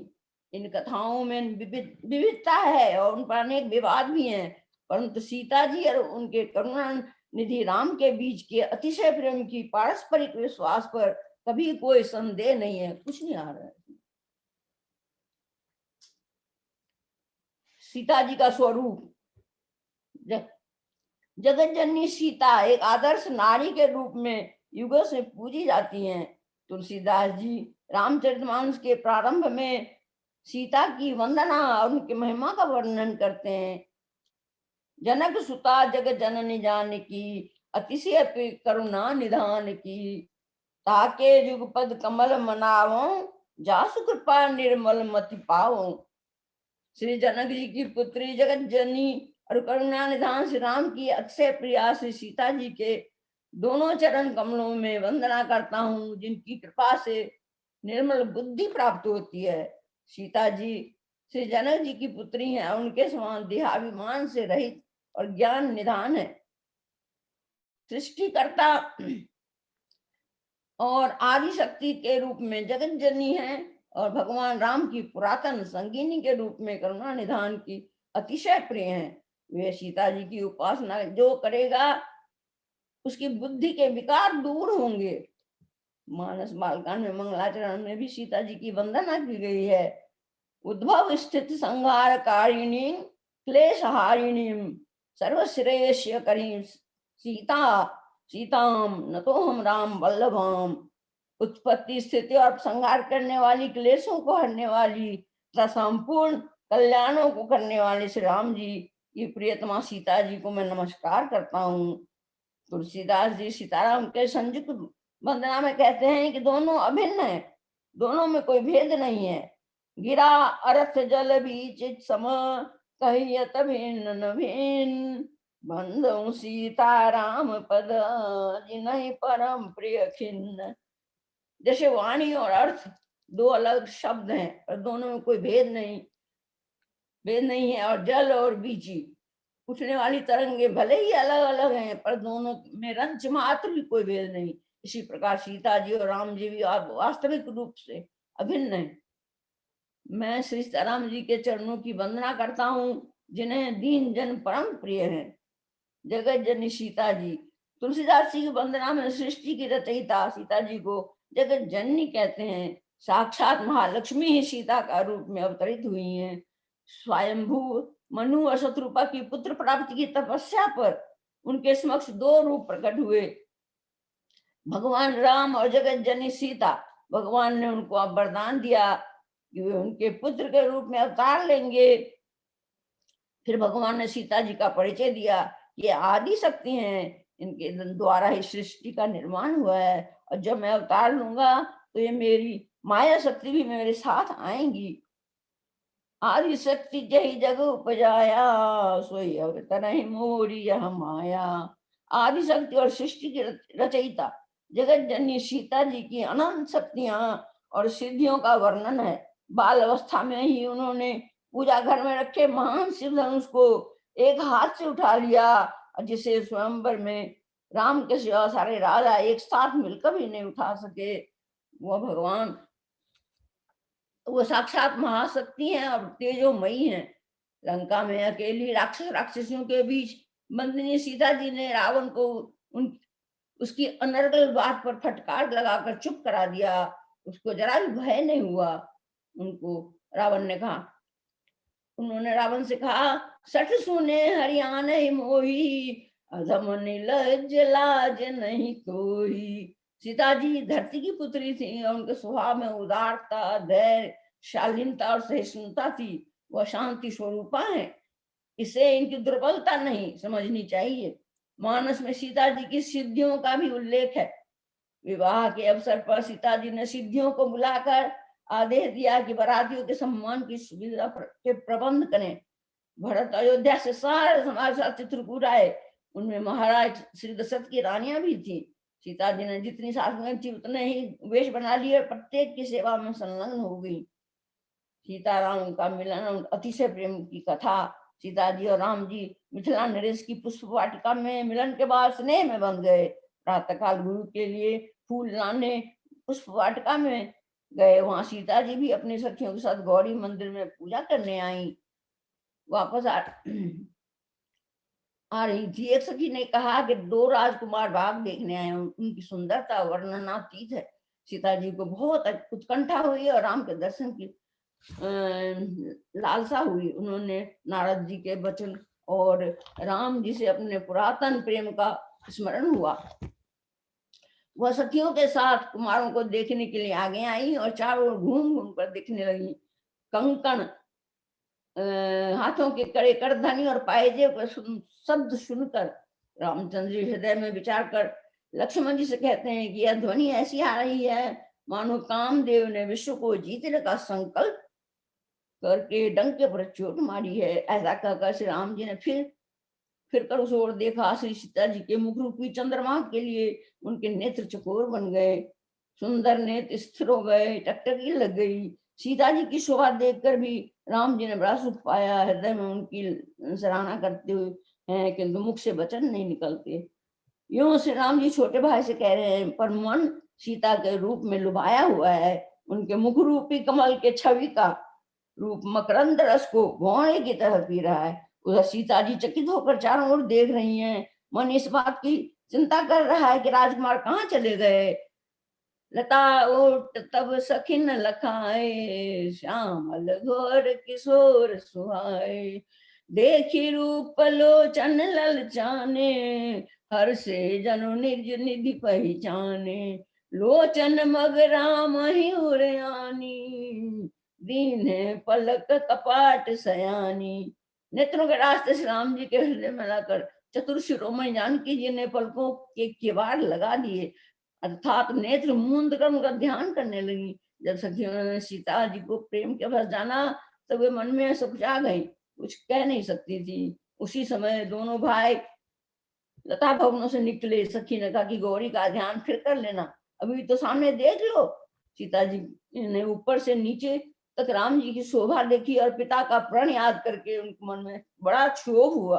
पिताजी ने व्यर्थी इतनी कठिन प्रतिज्ञा की। सीता जी फिर लौटकर भवानी जी के मंदिर में गई। जानी कठिन शिव चाप विसूरती, वह चिंतित है कि इन राजकुमार सुकुमार राजकुमार से शिव धनुष कैसे टूटेगा। देवी की मूर्ति के सामने हाथ जोड़ प्रार्थना करने लगी। मोर मनोरथ जान हुनी के, बसहु सदा उड़पुर सबई के। भवानी ने प्रसन्न होकर कहा कि तुम्हारी मनोकामना पूरी होगी। नारद जी की भविष्यवाणी अवश्य सत्य होगी। भगवान राम करुणा निधान है और वे तुम्हारे शील और स्नेह को जानते हैं, वे तुम्हारी इच्छा को पूरी करेंगे। इस पर सीता जी बहुत प्रसन्न मन से अपने घर को वापस लौट चली। उसके बाद का प्रकरण सीता स्वयंवर, सीताराम विवाह, अयोध्या निवास आदि सर्वविदित है। दोनों के पारस्परिक संबंध की कुछ कथा संक्षेप में वर्णित है।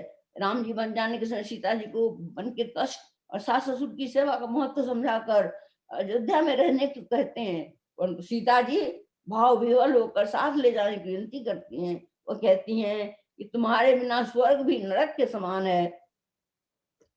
जैसे बिना जीव के देह या बिना पानी के नदी है, वैसे ही बिना पति के स्त्री है।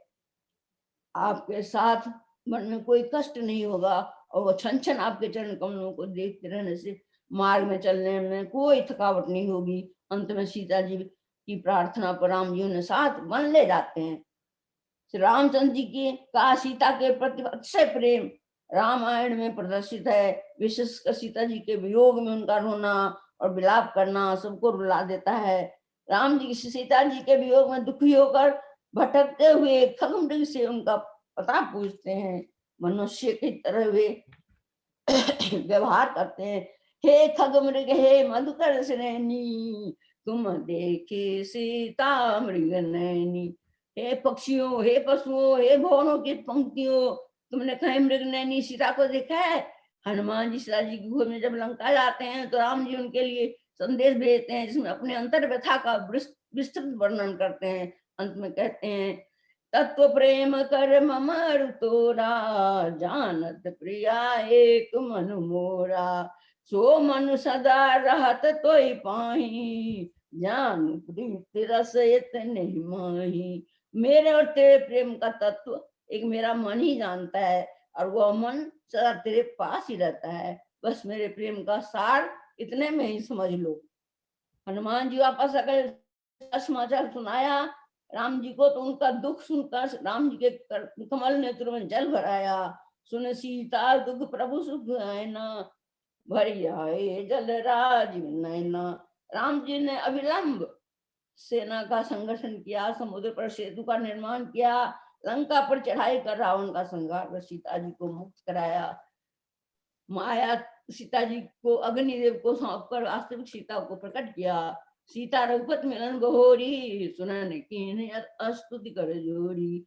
पुण्य पुष्पक चढ़ी कपिन समेता, अवध चले प्रभु कृपा निकेता। अयोध्या नगरी में उनका भव्य स्वागत हुआ और श्री राम जी के राज तिलक के लिए नगर की सुंदर सजावट की गई। श्री राम जी और जनक जननी सीता जी ने सुंदर वस्त्र आभूषण धारण किए।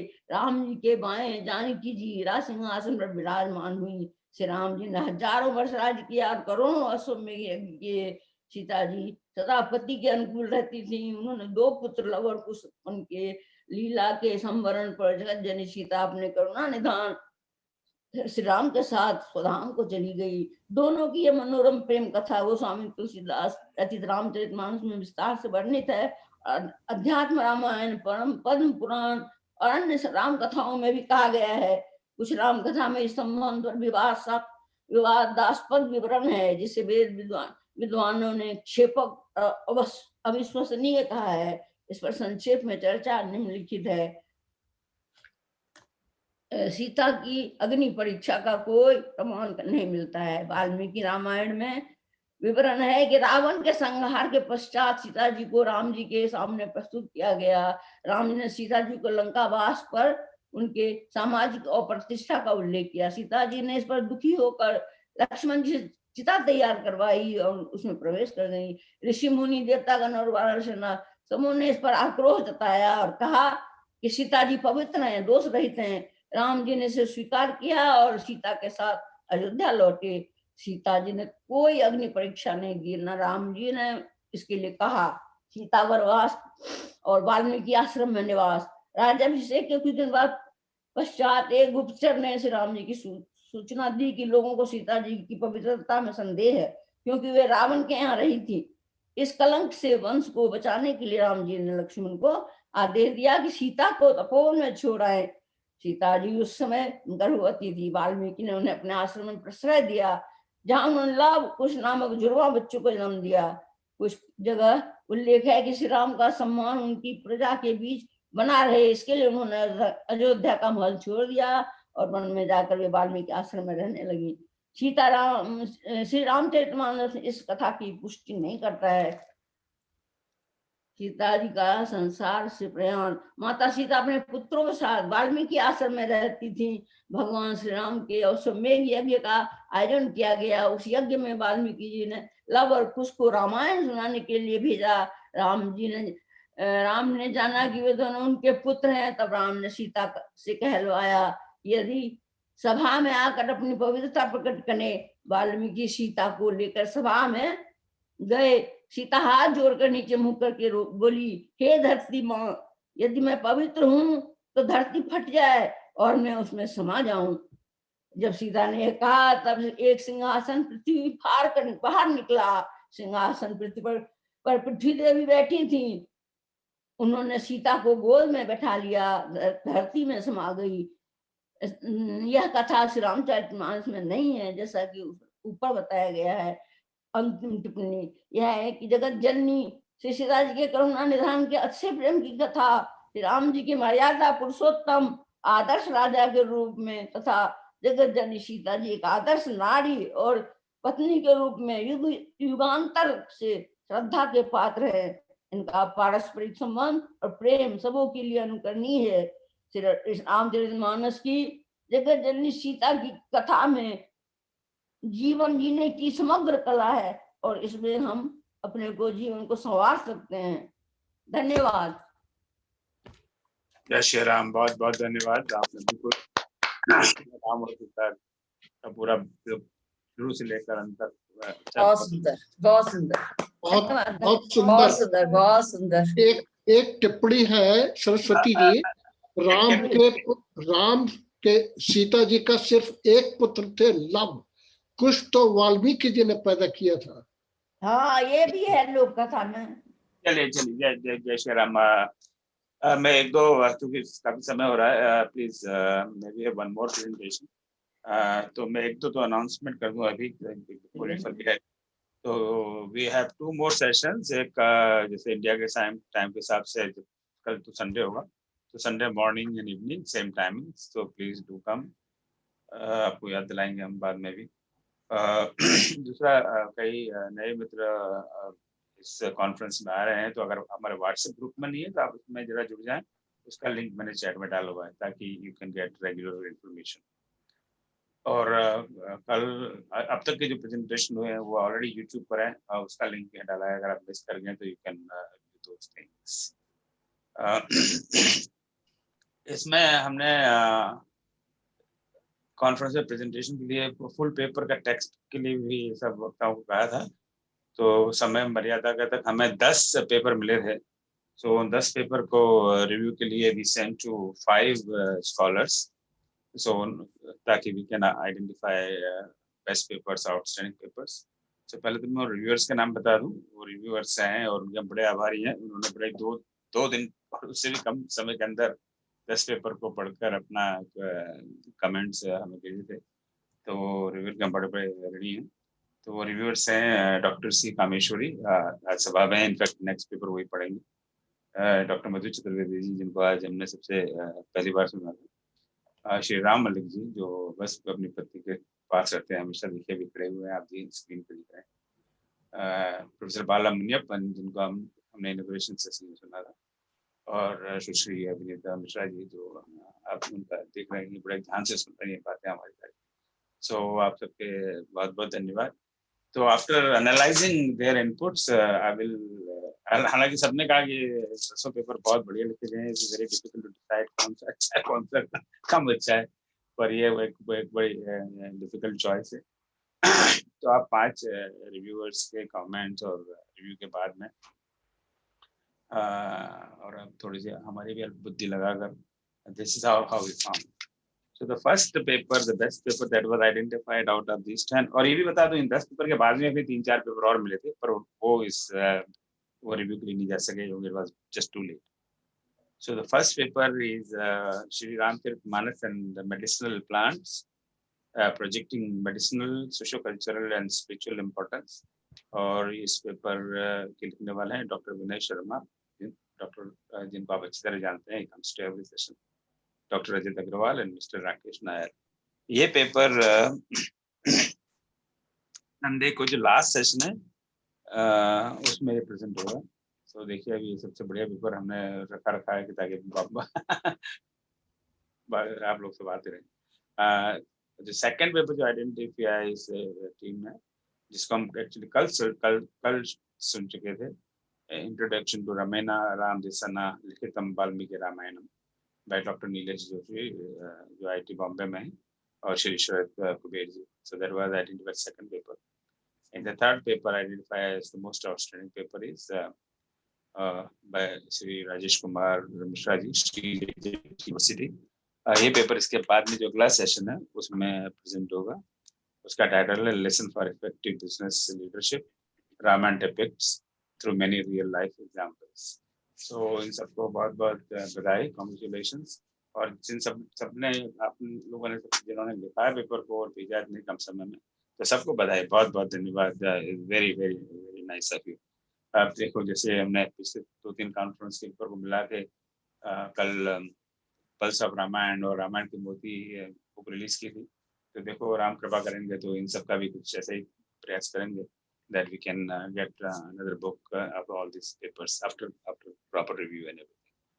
So इन सब के लिए थोड़ी ज़रा तालियां बन जाए सारे जनों ने पेपर लिखे और भेजे। और लिखना बहुत बड़ा मुश्किल काम है। अब मैं तो सालों से बहुत कोशिश कर रहा हूँ, कुछ लिखूं कुछ दिखाई नहीं जा रहा, तो मैं अच्छे से समझता हूँ how difficult is this thing. चलो अब आज के अंतिम वक्ता हैं और बहुत जिनको आप सब परिचित हैं, डॉक्टर सी कामेश्वर कॉलेज हैं, श्रीमती के मीना रानी जी, ये रामायण के चिर स्मरणीय पात्र पर बात करेंगे। तो आइए आप में से जो भी बोलना चाहे, दोनों बोलना चाहें, जैसे भी आपने प्लान बनाया। जय श्री राम। नमस्ते ओम जी। नमस्ते। सभायै नमः। सभायै नमः।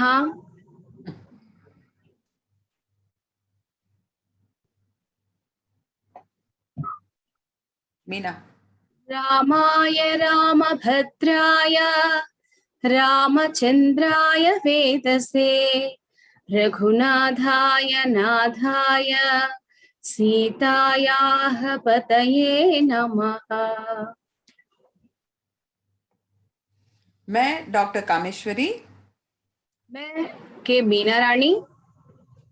आप लोगों के समक्ष हम अपना प्रपत्र पढ़ना चाहेंगे, रामायण के चिर स्मरणीय पात्र।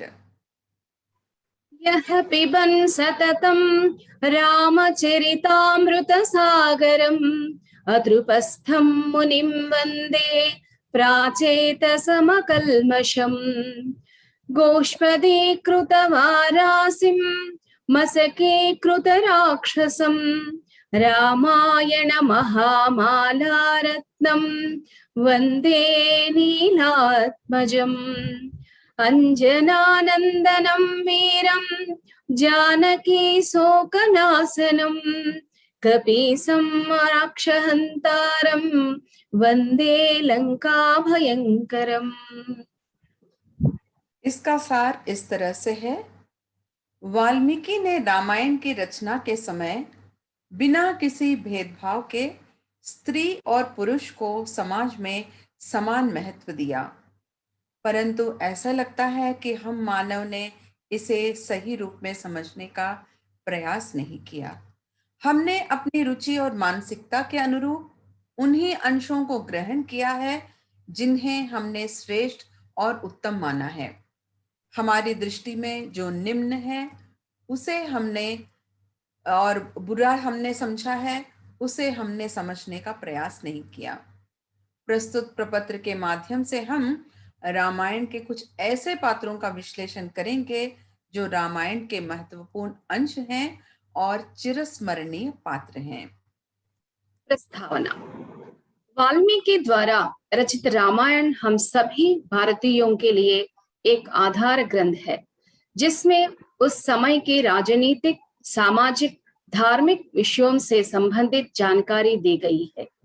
वाल्मीकि ने इस ग्रंथ की रचना के समय बिना किसी भेदभाव के स्त्री और पुरुष को समाज में समान महत्व दिया, परंतु हमने अपनी रुचि और मानसिकता के अनुरूप उन्हीं अंशों को ग्रहण किया है जिन्हों में हमने अच्छा, श्रेष्ठ और उत्तम माना है। हमारी दृष्टि में जो निम्न, बुरा और अधम श्रेणी का है उसे हमने समझने का प्रयास नहीं किया। वाल्मीकि जी के पक्ष से यदि सोच विचार जाए, स्त्री को समाज में जो सम्मान उन्होंने प्रदान किया और स्त्री के कारण समाज एवं परिवार में हो रहे परिवर्तन पर ध्यान देते हम वाल्मीकि के हृदय की उन बिंदुओं को छू सकते हैं जो उन्होंने बताने का प्रयास किया है। कैकेयी, मंथरा, सीता, उर्मिला, शूर्पणखा, अहल्या, शबरी, इन सभी में निराले गुण है। स्त्री शक्ति प्रलयांतकः कहावत सिद्ध होता है। लक्ष्मण, भरत, विभीषण, रावण में क्रोध, मोह, उद्विग्नता जैसे गुण स्पष्ट दिखाई पड़ते हैं। रामायण के ऐसे ही कुछ पात्रों का विश्लेषण करते हुए हम आपके समक्ष इस प्रपत्र को रखना चाहेंगे। सबसे पहला पात्र है कैकेयी। कलकल करती सरिता सागर में मिलने के लिए अपने पथ पर अग्रसर होती हुई चली जाती है। राह में चट्टान, पर्वतमाला आ जाए तब सरिता अनेक धाराओं में दिशाहीन होकर बहने लगती है। कभी उसका प्रवाह गति पकड़ लेता है तो कभी वह मंद गति से चलने लगती है, कभी मोड़ ले लेती है। अपने रास्ते में आने वाले प्रांतों को शस्य श्यामल बनाती हुई लोगों को आनंद प्रदान करती हुई चलती है। मनुष्य का जीवन भी सरिता की भांति है, कभी किसी को प्रभावित करता है तो कभी अपने अस्तित्व का पता ही नहीं चलने देता। उसके जीवन में घटने वाली अनेक घटनाएं, कष्ट, लाभ, हानियों का प्रभाव अन्य लोगों के जीवन पर भी पड़ता है। पानी के बहाव के बीच में आने वाली पथरीली चट्टानें भले ही नाश का कारण न बने, परंतु मार्ग का अवरोधक अवश्य बन जाती हैं। मानव जीवन में अवरोधक बनने वाले लोगों के कारण बहुत हानि होती है और वे निरादर का पात्र भी बन जाते हैं। ऐसे ही पात्रों में सबसे पहला नाम रामायण में कैकेयी का आता है। राम के राज्याभिषेक में वे सबसे पहली अवरोधक बनी। सुख, संतोष, आनंद से पूर्ण जीवन में उन्होंने ऐसा अवरोध डाला कि राम के जीवन में अनेक घटनाएं और मोड़ आए। तब से लेकर आज तक कैकेयी निंदा का पात्र बनी रही। एक सकारात्मक बात हमें यहाँ यह समझना होगा कि उसके ही कारण राक्षसों का संहार हुआ। श्री राम रामचंद्र के रूप में प्रसिद्ध हुए, पत्नी व्रत का पालन करने में सक्षम रहे, भगवान स्वरूप उनकी गणना की जाने लगी। यह सब कैकेयी के वरदान से सफल हो पाया जो उन्होंने अपने पति दशरथ से मांगा था। एक साधारण स्त्री के रूप में, एक माता के रूप में उन्होंने जो कुछ किया उसमें तनिक भी गलती नहीं थी, परंतु यह किस्सा आज संपूर्ण विश्व में इतिहास बन गया। अपने इस कृत्य से वे अपकीर्ति का पात्र बनी। उन्होंने न कभी किसी की निंदा की, न किसी को गलत कहा, पर वे रावण वध का प्रथम सोपान बनी। अपवाह्य त्वया देवी संग्रामानुष्ठचेतसः तत्रापि विक्षतः शस्त्रैः पतिस्ते रक्षितस्त्वया। कैकेयी नामक देश के अधिपति अश्वपति की पुत्री थी। अतीव सुंदर और होशियार, युद्ध कला में निपुण थी। शंभर नामक राक्षस से जब दशरथ का युद्ध हुआ तो उनको बचाया और उनसे 2 वरदान भविष्य में कभी भी मांगने के लिए प्राप्त किए। इनका जीवन बड़ा ही सरल था, परंतु इतिहास गवाह है कि उनका नाम क्रूर स्त्रियों की सूची में अंकित हो गया। वे दशरथ की प्रिय पत्नी थीं, इसीलिए उन्होंने बिना सोचे समझे शुभ अशुभ, अच्छा बुरा वरदान प्रदान कर दिया। राम के प्रति वे वैसा ही अनुराग रखती थीं जैसे भरत के प्रति उनकी ममता थी। इसी कारण मंथरा की बातों में आकर राम को वनवास भेजने का कारण बन गईं और अपने श्रेष्ठ गुणों को खो दिया। रामायण गाथा बन गया। दशरथ को राम से बहुत लगाव था, जिससे उनको अपनी प्रतिज्ञा विस्मृत हो गई। अन्य पत्नियों की तुलना में उनको कैकेयी के प्रति प्रेम की भावना अत्यधिक थी, इसीलिए बिना सोचे समझे उनको वरदान प्रदान कर दिया। अति रूपवती होने के कारण सीता को कष्ट भोगना पड़ा। अति गर्व के कारण रावण का नाश हुआ। अति दान भावना के होने के कारण महाराजा बलि का अंत हुआ। अर्थात अति सर्वत्र वर्जते ठीक ही कहा गया है। कैकेयी ने मात्र 2 वरदान मांगे, परंतु उन 2 वरदानों में सारा जहां मांग लिया। राम का राज्याभिषेक रुक गया, उनको वनवास भोगना पड़ा। लक्ष्मण राज्य छोड़कर राजभोग से दूर हुए और दीक्षा ग्रहण कर ली। वरदान देने और लेने वाले मात्र 2 व्यक्ति थे, परंतु उसका प्रभाव अनेक लोगों पर पड़ा। पूर्ववासियों ने उनका तिरस्कार किया, भरत ने उनकी भर्त्सना की। अनेक लोगों ने उनको अपना वरदान वापस लेने को कहा, परंतु वे ठस से मस नहीं हुई। यहाँ पर एक बात आप लोगों को बताना आवश्यक होगा कि यदि वे अपनी प्रतिज्ञा वापस ले लेती तो दशरथ हमेशा के लिए बदनाम हो जाते और इक्ष्वाकु कुल का नाम भी मिट्टी में मिल जाता। कैकेयी अपनी प्रतिज्ञा पर बनी रहीं और स्वयं निंदा स्वीकार कर ली। वे एक आदर्श पात्र बन सकती थीं, लेकिन अपकीर्ति का पात्र बन गईं। स्वार्थ बुद्धि से पूर्ण होने के कारण अश्रेष्ठ पात्र बन गईं। रामायण कथा का केंद्रीय पात्र कैकेयी चिरस्मरणीय है।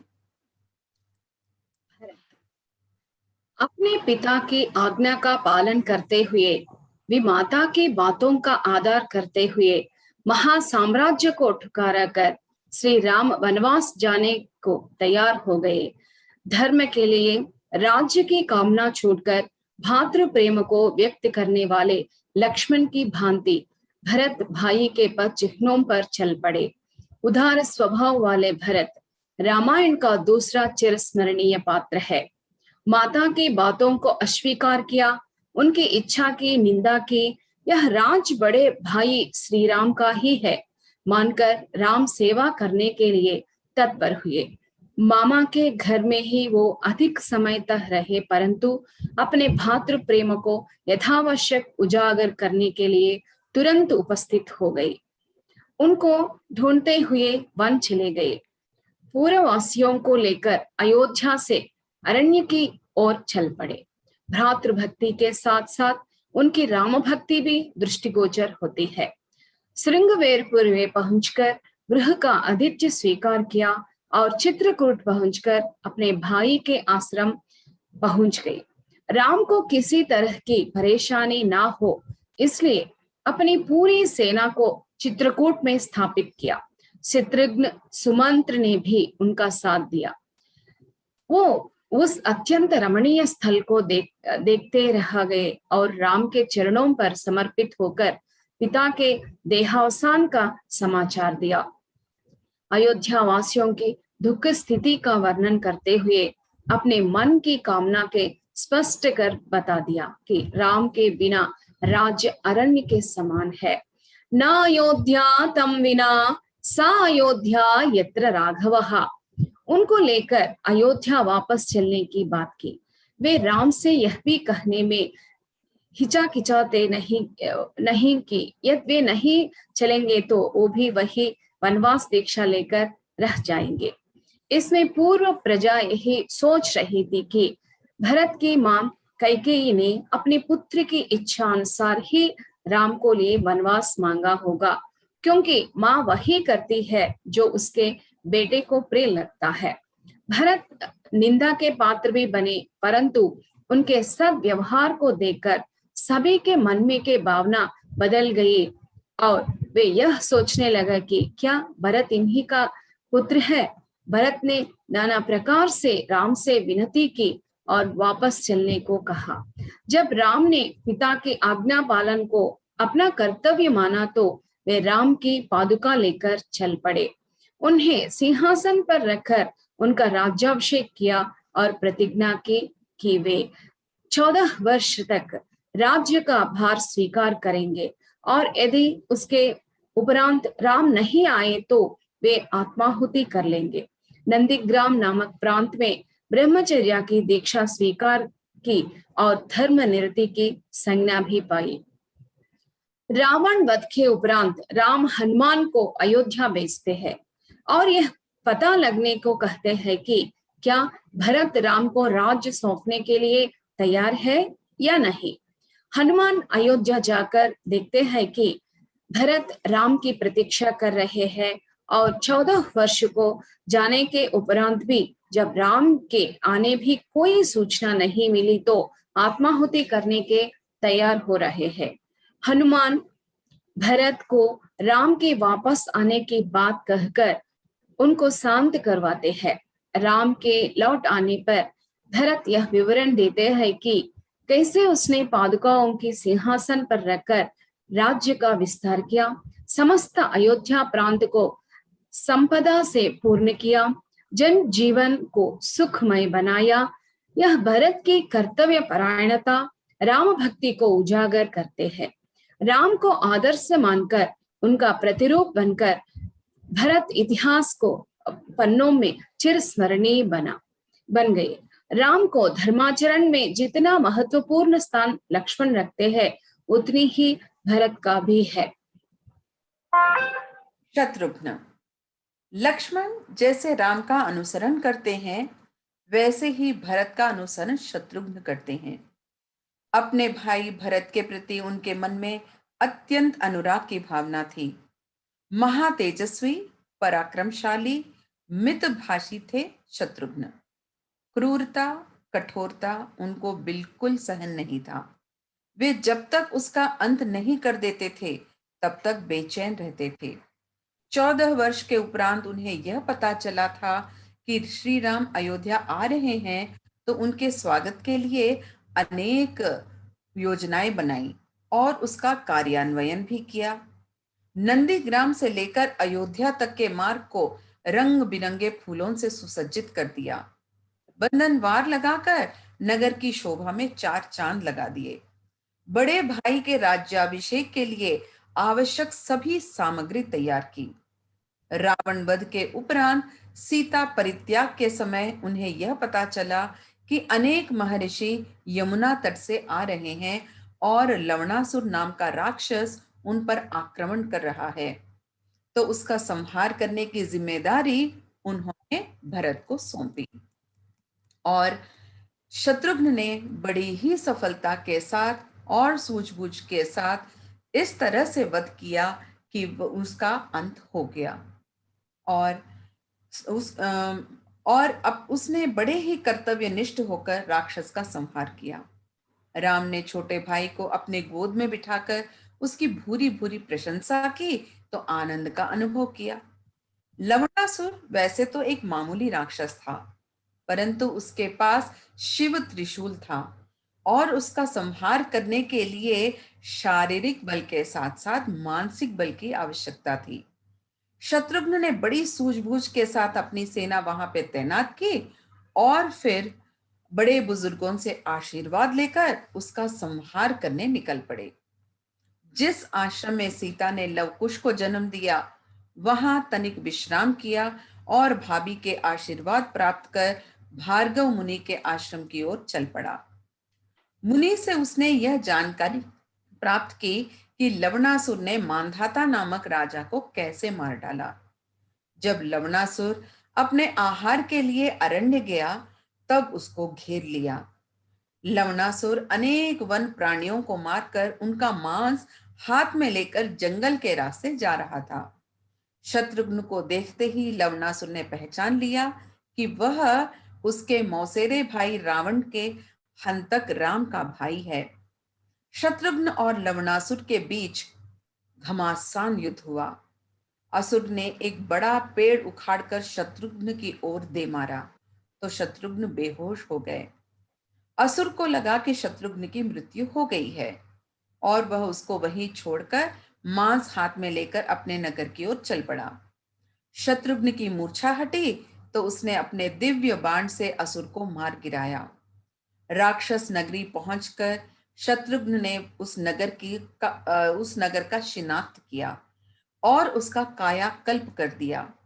अनेक उपवन, सरोवर, क्रीड़ा स्थल, राजमार्ग बनवाए। मधुपुर को देवेंद्रपुर की भांति बनाया। अपने भाई की आज्ञा का भरपूर पालन किया और ऐसा करने में उसे पूरे 12 वर्ष लग गए, पर वह अपनी माता या भाइयों को विस्मृत नहीं किया। सभी कार्य संपन्न कर शत्रुघ्न अयोध्या की ओर चल पड़ा। मार्ग मध्य में वाल्मीकि आश्रम देखकर वहां विश्राम किया। लव कुश के मुख से राम कथा को विस्तार से सुना, उनके राज्याभिषेक की बात सुनी और जब यह जाना कि वे और कोई नहीं राम के ही पुत्र हैं, तब वह मथुरा नगर की देखरेख का भार उन्हें सौंपकर स्वर्ग की ओर प्रस्थान करता है। शत्रुघ्न अपनी त्याग भावना और आदर्श प्राय विशेषताओं के कारण रामायण का एक और प्रमुख पात्र है और सदा चिरस्मरणीय रहेगा। सबरी रामायण में इनका स्थान विशिष्ट है। वन में पैदा हुए और वन में ही जीवन यापन किया। मातंग महर्षि के लिए अपना जीवन सर्वस्व अंकित कर दिया। निस्वार्थ भक्ति के लिए इनको हमेशा याद किया जाएगा। एक सन्यासी के समान मातंग ऋषि के आश्रम में अपनी जीवन गुजार दिया। आज भी आश्रम को एक कोने में शबरी पीठ स्थापित है।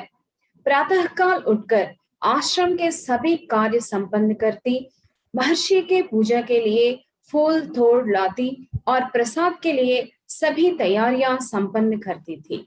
एक क्षण भी वो विराम नहीं करती थी। बिना किसी इच्छा आकांक्षा के आनंद से जीवन बिताती थी।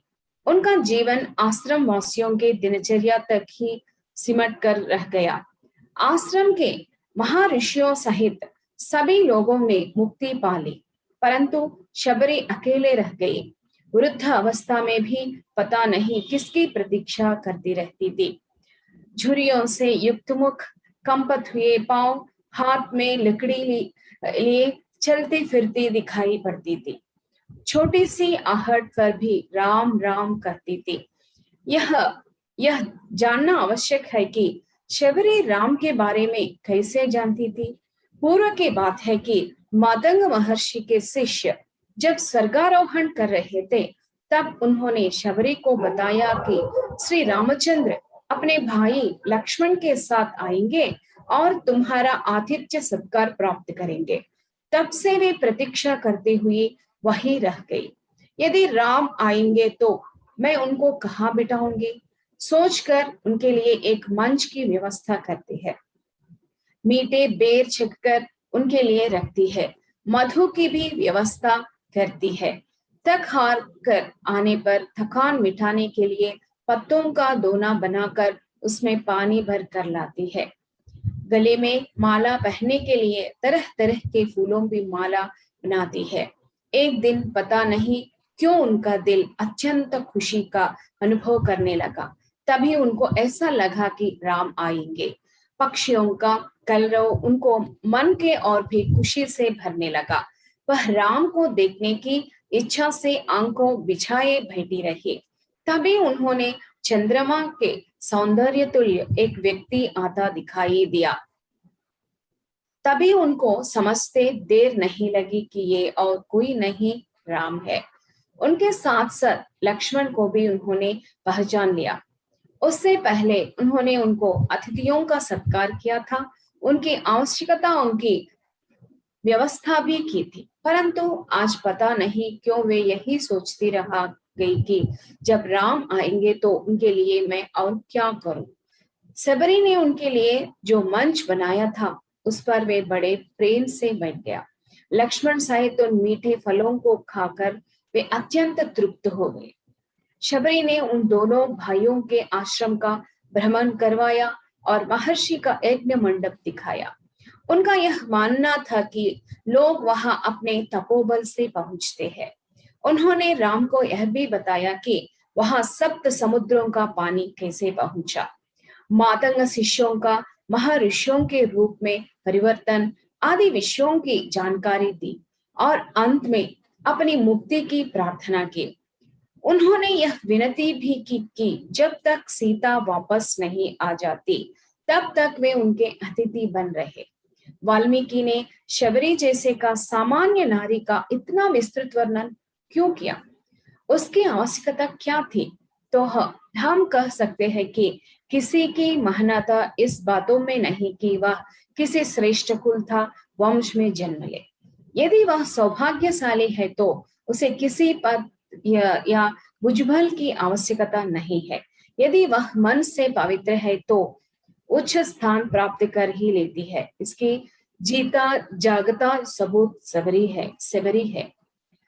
यत्रैते सुकृतामात्मनो विहार स्थितमहर्षयः तत्पुण्यं शबरीं स्थानम्। निष्कर्ष, रामायण में राम सभी के आदर्श हैं। समभाव से सभी को साथ लेकर चलते थे। हम अक्सर महान और उत्तम पुरुषों की तुलना राम से कर बैठते हैं और अन्य पात्रों पर ज्यादा ध्यान नहीं देते हैं। हमने इस पत्र में मात्र भरत, शत्रुघ्न, कैकेयी और शबरी का परिचय दिया है। उनमें अनेक विशेषताएं होने पर भी उनकी त्याग भावना उजागर नहीं हो पाई। रामायण का मुख्य बिंदु होने पर भी उनका पात्र उबर कर नहीं आया। हमारा यह मानना है कि जिस तरह भगवान के सामने हमें और कोई दिखाई नहीं देता, वैसे ही राम के समक्ष यह सभी पात्र उनकी ओट में छुप गए। कोई भी मनुष्य पैदा होते ही अच्छा या बुरा नहीं होता। उसके कर्म, उसके व्यवहार, उसके विचारों से वह अच्छा या बुरा बनता है। रावण राजा के रूप में, बेटे के रूप में और पति के रूप में अच्छे गुणों से संपन्न थे, परंतु सीता के अपहरण का कुकृत्य कर वह इतिहास में नीच व्यक्ति बन गया। अपनी अहम भावना, राक्षसी प्रवृत्ति के कारण वह समाज में निंदनीय बन गया, अपने वंश के नाश का कारण बना। अगर हम अपने इंद्रियों का नियंत्रण रखते हुए अपने आप को आदर्श प्राय बनाना चाहते हैं तो अपने अंदर निहित बुराइयों को छोड़कर समाज में व्याप्त अच्छाइयों को वैसा ही ग्रहण करना होगा जैसे थोड़े से औषध ग्रहण करने पर हमारा रोग या बीमारी दूर हो जाती है। राम तत्व को समाज में व्याप्त करते हुए आगे ही आगे बढ़ना होगा। साकेते शरदिन्दुकुन्दधवले सौधे महामण्डपे पर्यस्तागरुधूपदीपललिते कर्पूरदीपोज्ज्वले सुग्रीवाङ्गदजाम्बवत्सेरवृतं सौमित्रिणा सेवितं लीलामानुषविग्रहं रघुवरं रामं भजे श्यामलम्। नमोऽस्तु रामाय सलक्ष्मणाय देव्यै च तस्यै जनकात्मजायै नमोऽस्तु रुद्रेन्द्रयमानिलोभ्यो नमोऽस्तु चन्द्रार्कमरुद्गणेभ्यः। जय श्री राम। जय श्री राम। ओम जी को बहुत बहुत धन्यवाद। और हमें बहुत गर्व होता है ओम जी ये बोलते हुए कि ये हमारा चौथा इंटरनेशनल रामायण कॉन्फ्रेंस पूरी तरह से सफल रहा। पहला, द्वितीय, तृतीय, अब ये चौथा प्रपत्र हम आप सभी लोगों के सामने, मंच के सामने प्रस्तुत कर पाए। और ओम जी को विशेष रूप से धन्यवाद कि वो हर बार हमको ऐसा अवसर प्रदान करते रहते हैं। बहुत बहुत धन्यवाद ओम जी। आपने ये रामायण कॉन्फ्रेंस ऐसे एवरी ईयर साल साल में करते हैं ना, तो हमको कितना अच्छा लगता है कि आपको कुछ लिखने के लिए रामायण में इतना बार बार हम लोग पढ़ते हैं और सोचना भी अलग सोचने के, लास्ट ईयर क्या सोचना है और इस साल क्या सोचना है, इसलिए डिफरेंट थॉट्स रहते हैं ना, ऐसे ही हम लोग पढ़ते थे। ये सब आपका ये कार्यक्रम से हो रहा है, सो बहुत बहुत धन्यवाद। ऐसे ही इतना बड़ी प्रोग्राम में हमको भी स्थान मिला, हम भी पढ़ सके इतना बड़े वालों के सामने, तो बहुत बहुत धन्यवाद जी। जय श्री राम मीना जी। और एक बात बोलना चाहती थी ओम जी, और शायद ये सेशन पूरा स्त्रियों से जुड़ा हुआ सेशन है, केवल थी। देखिए पुरुषों ने जो दुष्कर्म किए हैं उसको we are trying to make up now.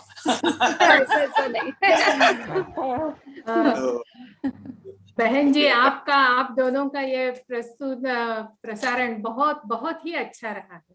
Rameshwari जी बहुत बहुत बधाई। बहुत बड़ा है, बहुत सुंदर, बहुत सुंदर। विषय का चयन और प्रस्तुति वास्तव में प्रशंसनीय, बहुत प्रस्तुतिकरण मतलब और प्रस्तुतिकरण दोनों ही बहुत सुंदर, दोनों का बहुत अच्छा रहा, बहुत बढ़िया रहा, अच्छा लगा बहुत। और श्लोक एकदम राम के धाम में पहुंचा दी आपके द्वारा गाए गए। और ओम जी तो खैर बधाई के पात्र हैं ही, पुरुषों की पूरी पाप कर्मों को ये अकेले ही निराकरण करवा रहे हैं, उसके लिए बारंबार नमस्कार ओम जी। और आप सभी जो लोग अपने अनुभूति को प्रकट किए, ये बहुत ही सराहनीय है। राम के स्थान में जाने के लिए इससे अच्छा कुछ उद्गम हो ही नहीं सकता। बहुत सुंदर प्रस्तुति, बहुत सुंदर प्रस्तुति, बहुत अच्छी आवाज से, मधुर आवाज एकदम। बहुत सुंदर, बहुत बढ़िया। आप पांच ओम जी आपका बहुत बहुत धन्यवाद। आप बहुत कष्ट को उठा रहे हैं और राम जी की सेवा करते करते हमें भी बहुत अच्छा मौका दे रहे हैं, इसलिए आपको बहुत बहुत शुक्रिया, बहुत बहुत धन्यवाद। देखिए मैं सेकंड फ्लोर पे बैठा हुआ हूँ और अगर यहाँ पे मैं गड्ढा करूंगा तो सीधा ही जमीन पे गिर पड़ूंगा। तो जमीन पे बैठा तो गड्ढा करता तो छुप भी जाता, तो इतना भी नहीं कहिए कि मुझे अपना चेहरा दिखने में शर्म आए। तो सब आप लोग कर रहे हैं, मैं तो क्या कुछ नहीं कर रहा, बस कुछ कंप्यूटर चालू किया और बैठ गए। तो बहुत बहुत धन्यवाद। आज के सत्र में 5 पेपर हुए, सब एक से एक बढ़कर। So it's very nice, very kind of you come and attend। श्रोता वक्ता सबको बहुत बहुत प्रणाम। इतने श्रोता नहीं होते तो वक्ता क्या कर लेते, फिर तो तुझे से सुना था एक बार वक्ता बकता है और श्रोता सोता है, पर यहाँ ऐसा नहीं हो रहा। सब वक्ता बिल्कुल सरस्वती की वाणी से बोल रहे हैं और सारे श्रोता अपना बिल्कुल ध्यान से सुन रहे हैं। तो सबको बहुत बहुत धन्यवाद आप सबका। क्योंकि समय बहुत हो गया है तो अब रुकते हैं। अब कल भारत में तो संडे हो जाएगा, अब सैटरडे काम है ना, वहाँ संडे हो जाएगा, तो कल फिर 2 सेशन है। सो उन 2 सेशन में आपको फिर से मेरा आमंत्रण है, निमंत्रण है, पता नहीं कौन सा सही शब्द है, अवश्य पधारें और बाकी लोगों को सुने। अभी बहुत अच्छे पेपर बाकी हैं, so I am looking forward to that. तो इसके साथ ही अगर आप आज्ञा दें तो आज का समापन करें यहाँ पर। ओम सर्वेषां स्वस्तिर्भवतु, सर्वेषां शान्तिर्भवतु, सर्वेषां पूर्णं भवतु, सर्वेषां मङ्गलं भवतु, सर्वे भवन्तु, सर्वे सन्तु निरामयाः, सर्वे भद्राणि पश्यन्तु, कश्चित् दुःखभाग् भवेत्। ॐ शान्तिः शान्तिः सोमा ज्योतिर्गमय ज्योतिर्गमय महिमा अमृतं गमय। शान्ति शान्ति शान्ति शान्तिः।